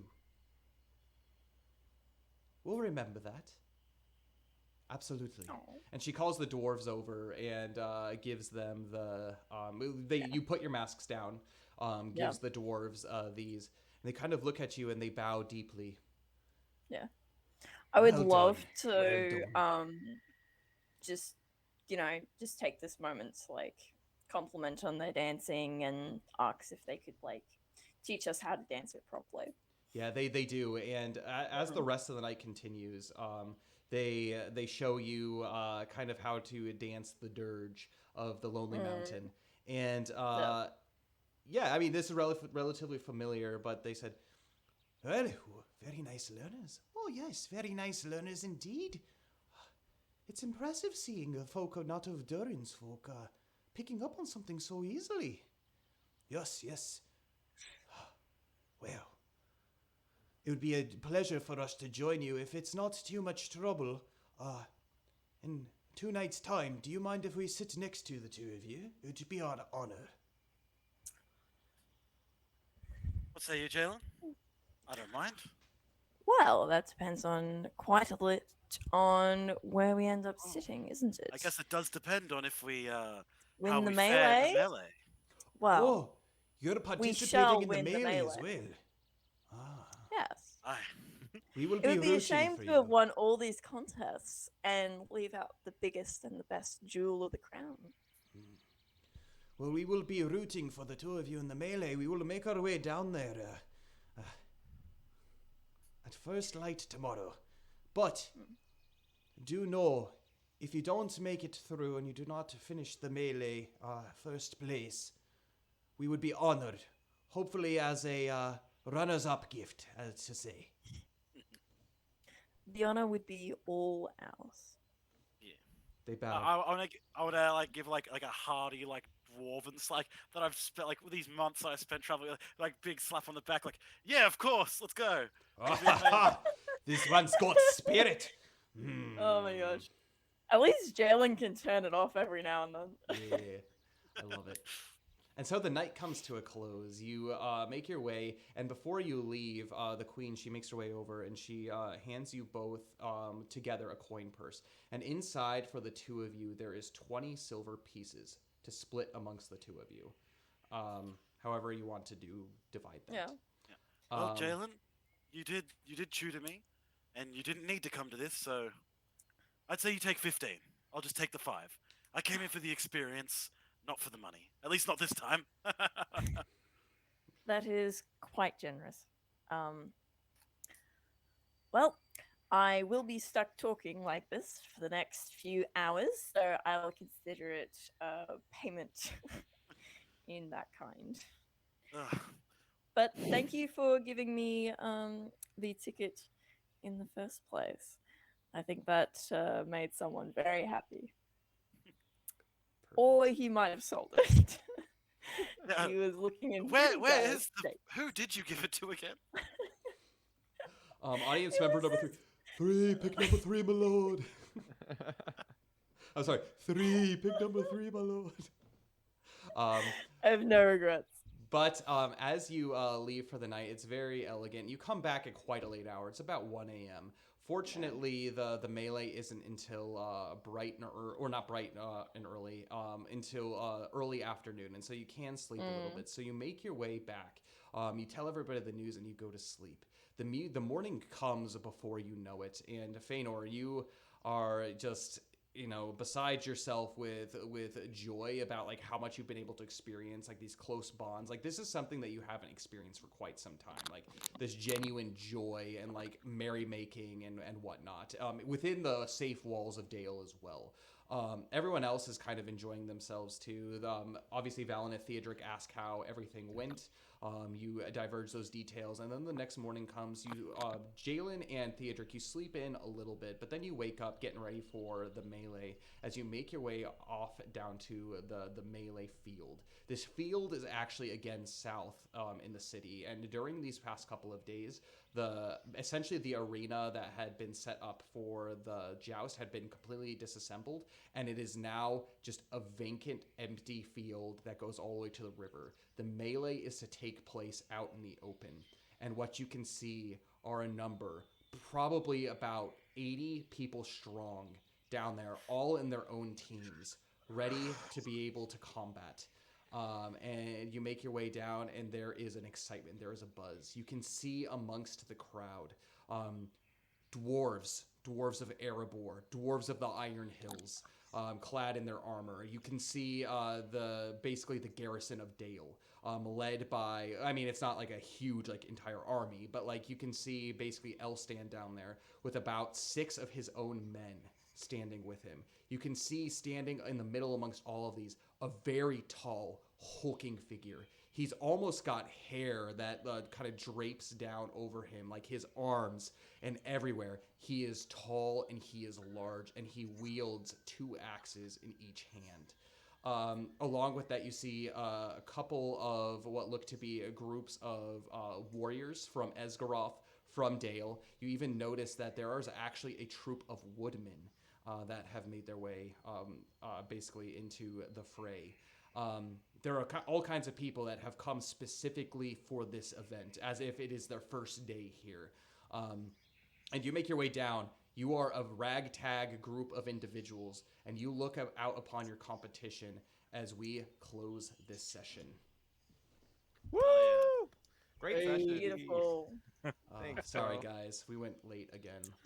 Nah, you're it was exciting. I knew when this whole thing started, I knew that like there's no way 2 hours was gonna be enough to do And stuff. here's the thing, like, I want to be able to pace things in a good way to where I want to get the 2 hours going, but I also have to realize it's like, I didn't want to like have to start the next session with the dance and then do the melee. I feel like starting the next session off with the melee is going to be good, completely different vibes. You know, you guys can maybe think about strategies in the off time about what you're going to do. Yes. But yeah, it was really fun. Hopefully you guys had a good time. What are you guys' thoughts on the session? I had a great time. I had a great time. It was great. Yeah. I liked all the interactions with Faenor and Jaylyn. You know, I wanted to play him as more like, like I'm really good in a fight. I'll go fight someone. Yeah. Oh my god, there's so many people around. If they all had swords, this would be easy. I'd understand what to do. Yeah, I don't know about you guys, but it is truly a highlight to the middle of my week being a Wednesday night, especially. I mean, we're all busy in our lives with school, work, or just whatever you're doing in life, and it is truly a blessing to be able to sit down with you guys and be able to have these fun sessions. So thank you. Thank And you props for to Kyle the Law Master. Yeah, come on. Hey, absolutely. I You don't work know. hard on I'm Wednesdays. very, very happy to be able to do this because you know what? It's like, I mean, I grew up loving the works of Tolkien, and like I've taken it to my heart. Heck, it's a huge inspiration even for me with the creation of Everlast, and just the fact that like I can narrate this world taking place, and like for those of you watching, like it's exciting and fun to see like some of the popping up of like some of these characters, like actually learning like Dale, like these dwarves of Erabor, like it's seeing all these characters and how they interact. I think it's very Tolkien-esque, and you can only get so much perspective from reading the books and even listening to other people's like role playing of like Adventures in Middle Earth, as I have done before. But specifically with this party, I love being able to see your interaction, your own personality show up in your characters, but at the same time, just how like everything evolves. Like as a lore master or DM, whatever the case, you always have to think on your toes. But for me, especially with this group, it doesn't feel like work. It's a genuine joy to be able to do it and being able to experience, Middle Earth. I get all the nostalgia from growing up, and even like I'm developing my own nostalgia for these sessions. Like I find myself excited to go listen to like the sessions when they're put up on YouTube and like be like, oh yeah, this is awesome. Like I'm super pumped for like the next week. And like the preparation's really good, but it's so much easier to be a DM when you got players that are very willing to play and like not only role play, but like really think through like how their characters would react in character development instead of just like constantly reacting to like everything that I'm doing. It's great. I love it. Keep it up. No pressure, but it's a joy. As Valineth would say, huzzah! Huzzah! Huzzah! Oh man, maybe he'll learn one of these days. But yeah, no, quickly we'll go through a couple of announcements before we head out for tonight. So the rest of the week we actually have updated our Discord, our time. So we do put up a weekly schedule in our Discord, so feel free to join our Discord.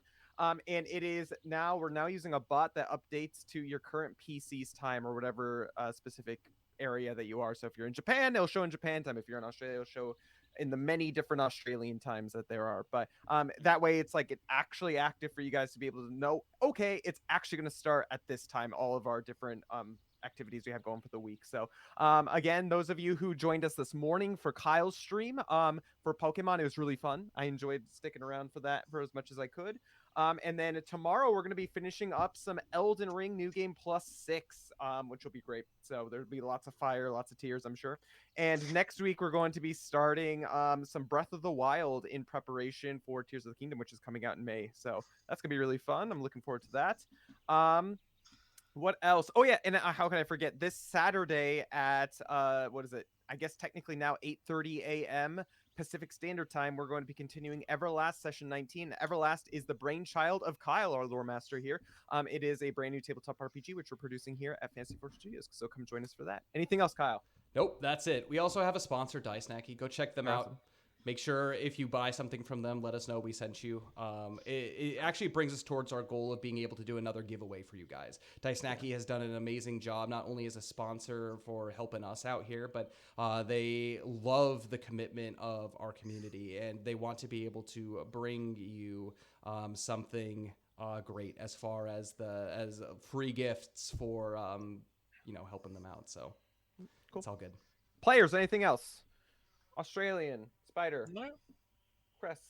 No, we just I hope to see Sounds you at good. the other streams. Yes. Yeah, I thank you love guys. our Thank you group guys for dynamic, stopping and by. I love all you guys. That's my announcement. Yeah, it's great. Yeah, Thanks for stopping it's by probably- to like my streams and stuff for Dain streams. Like it's always fun, like even outside, being able to be like, hey, like what's going on? Like it's always fun to hang out with you guys, even off of Adventures of Middle Earth. So I yeah, was a it's follower a party. before I was a player on this thing. Oh yeah, that's true. True. But yeah, well, I guess we'll just leave it at that. But thank you guys. I hope you all have a lovely evening, lovely day, depending on where you at in the world. But until then, may the road go ever on and on.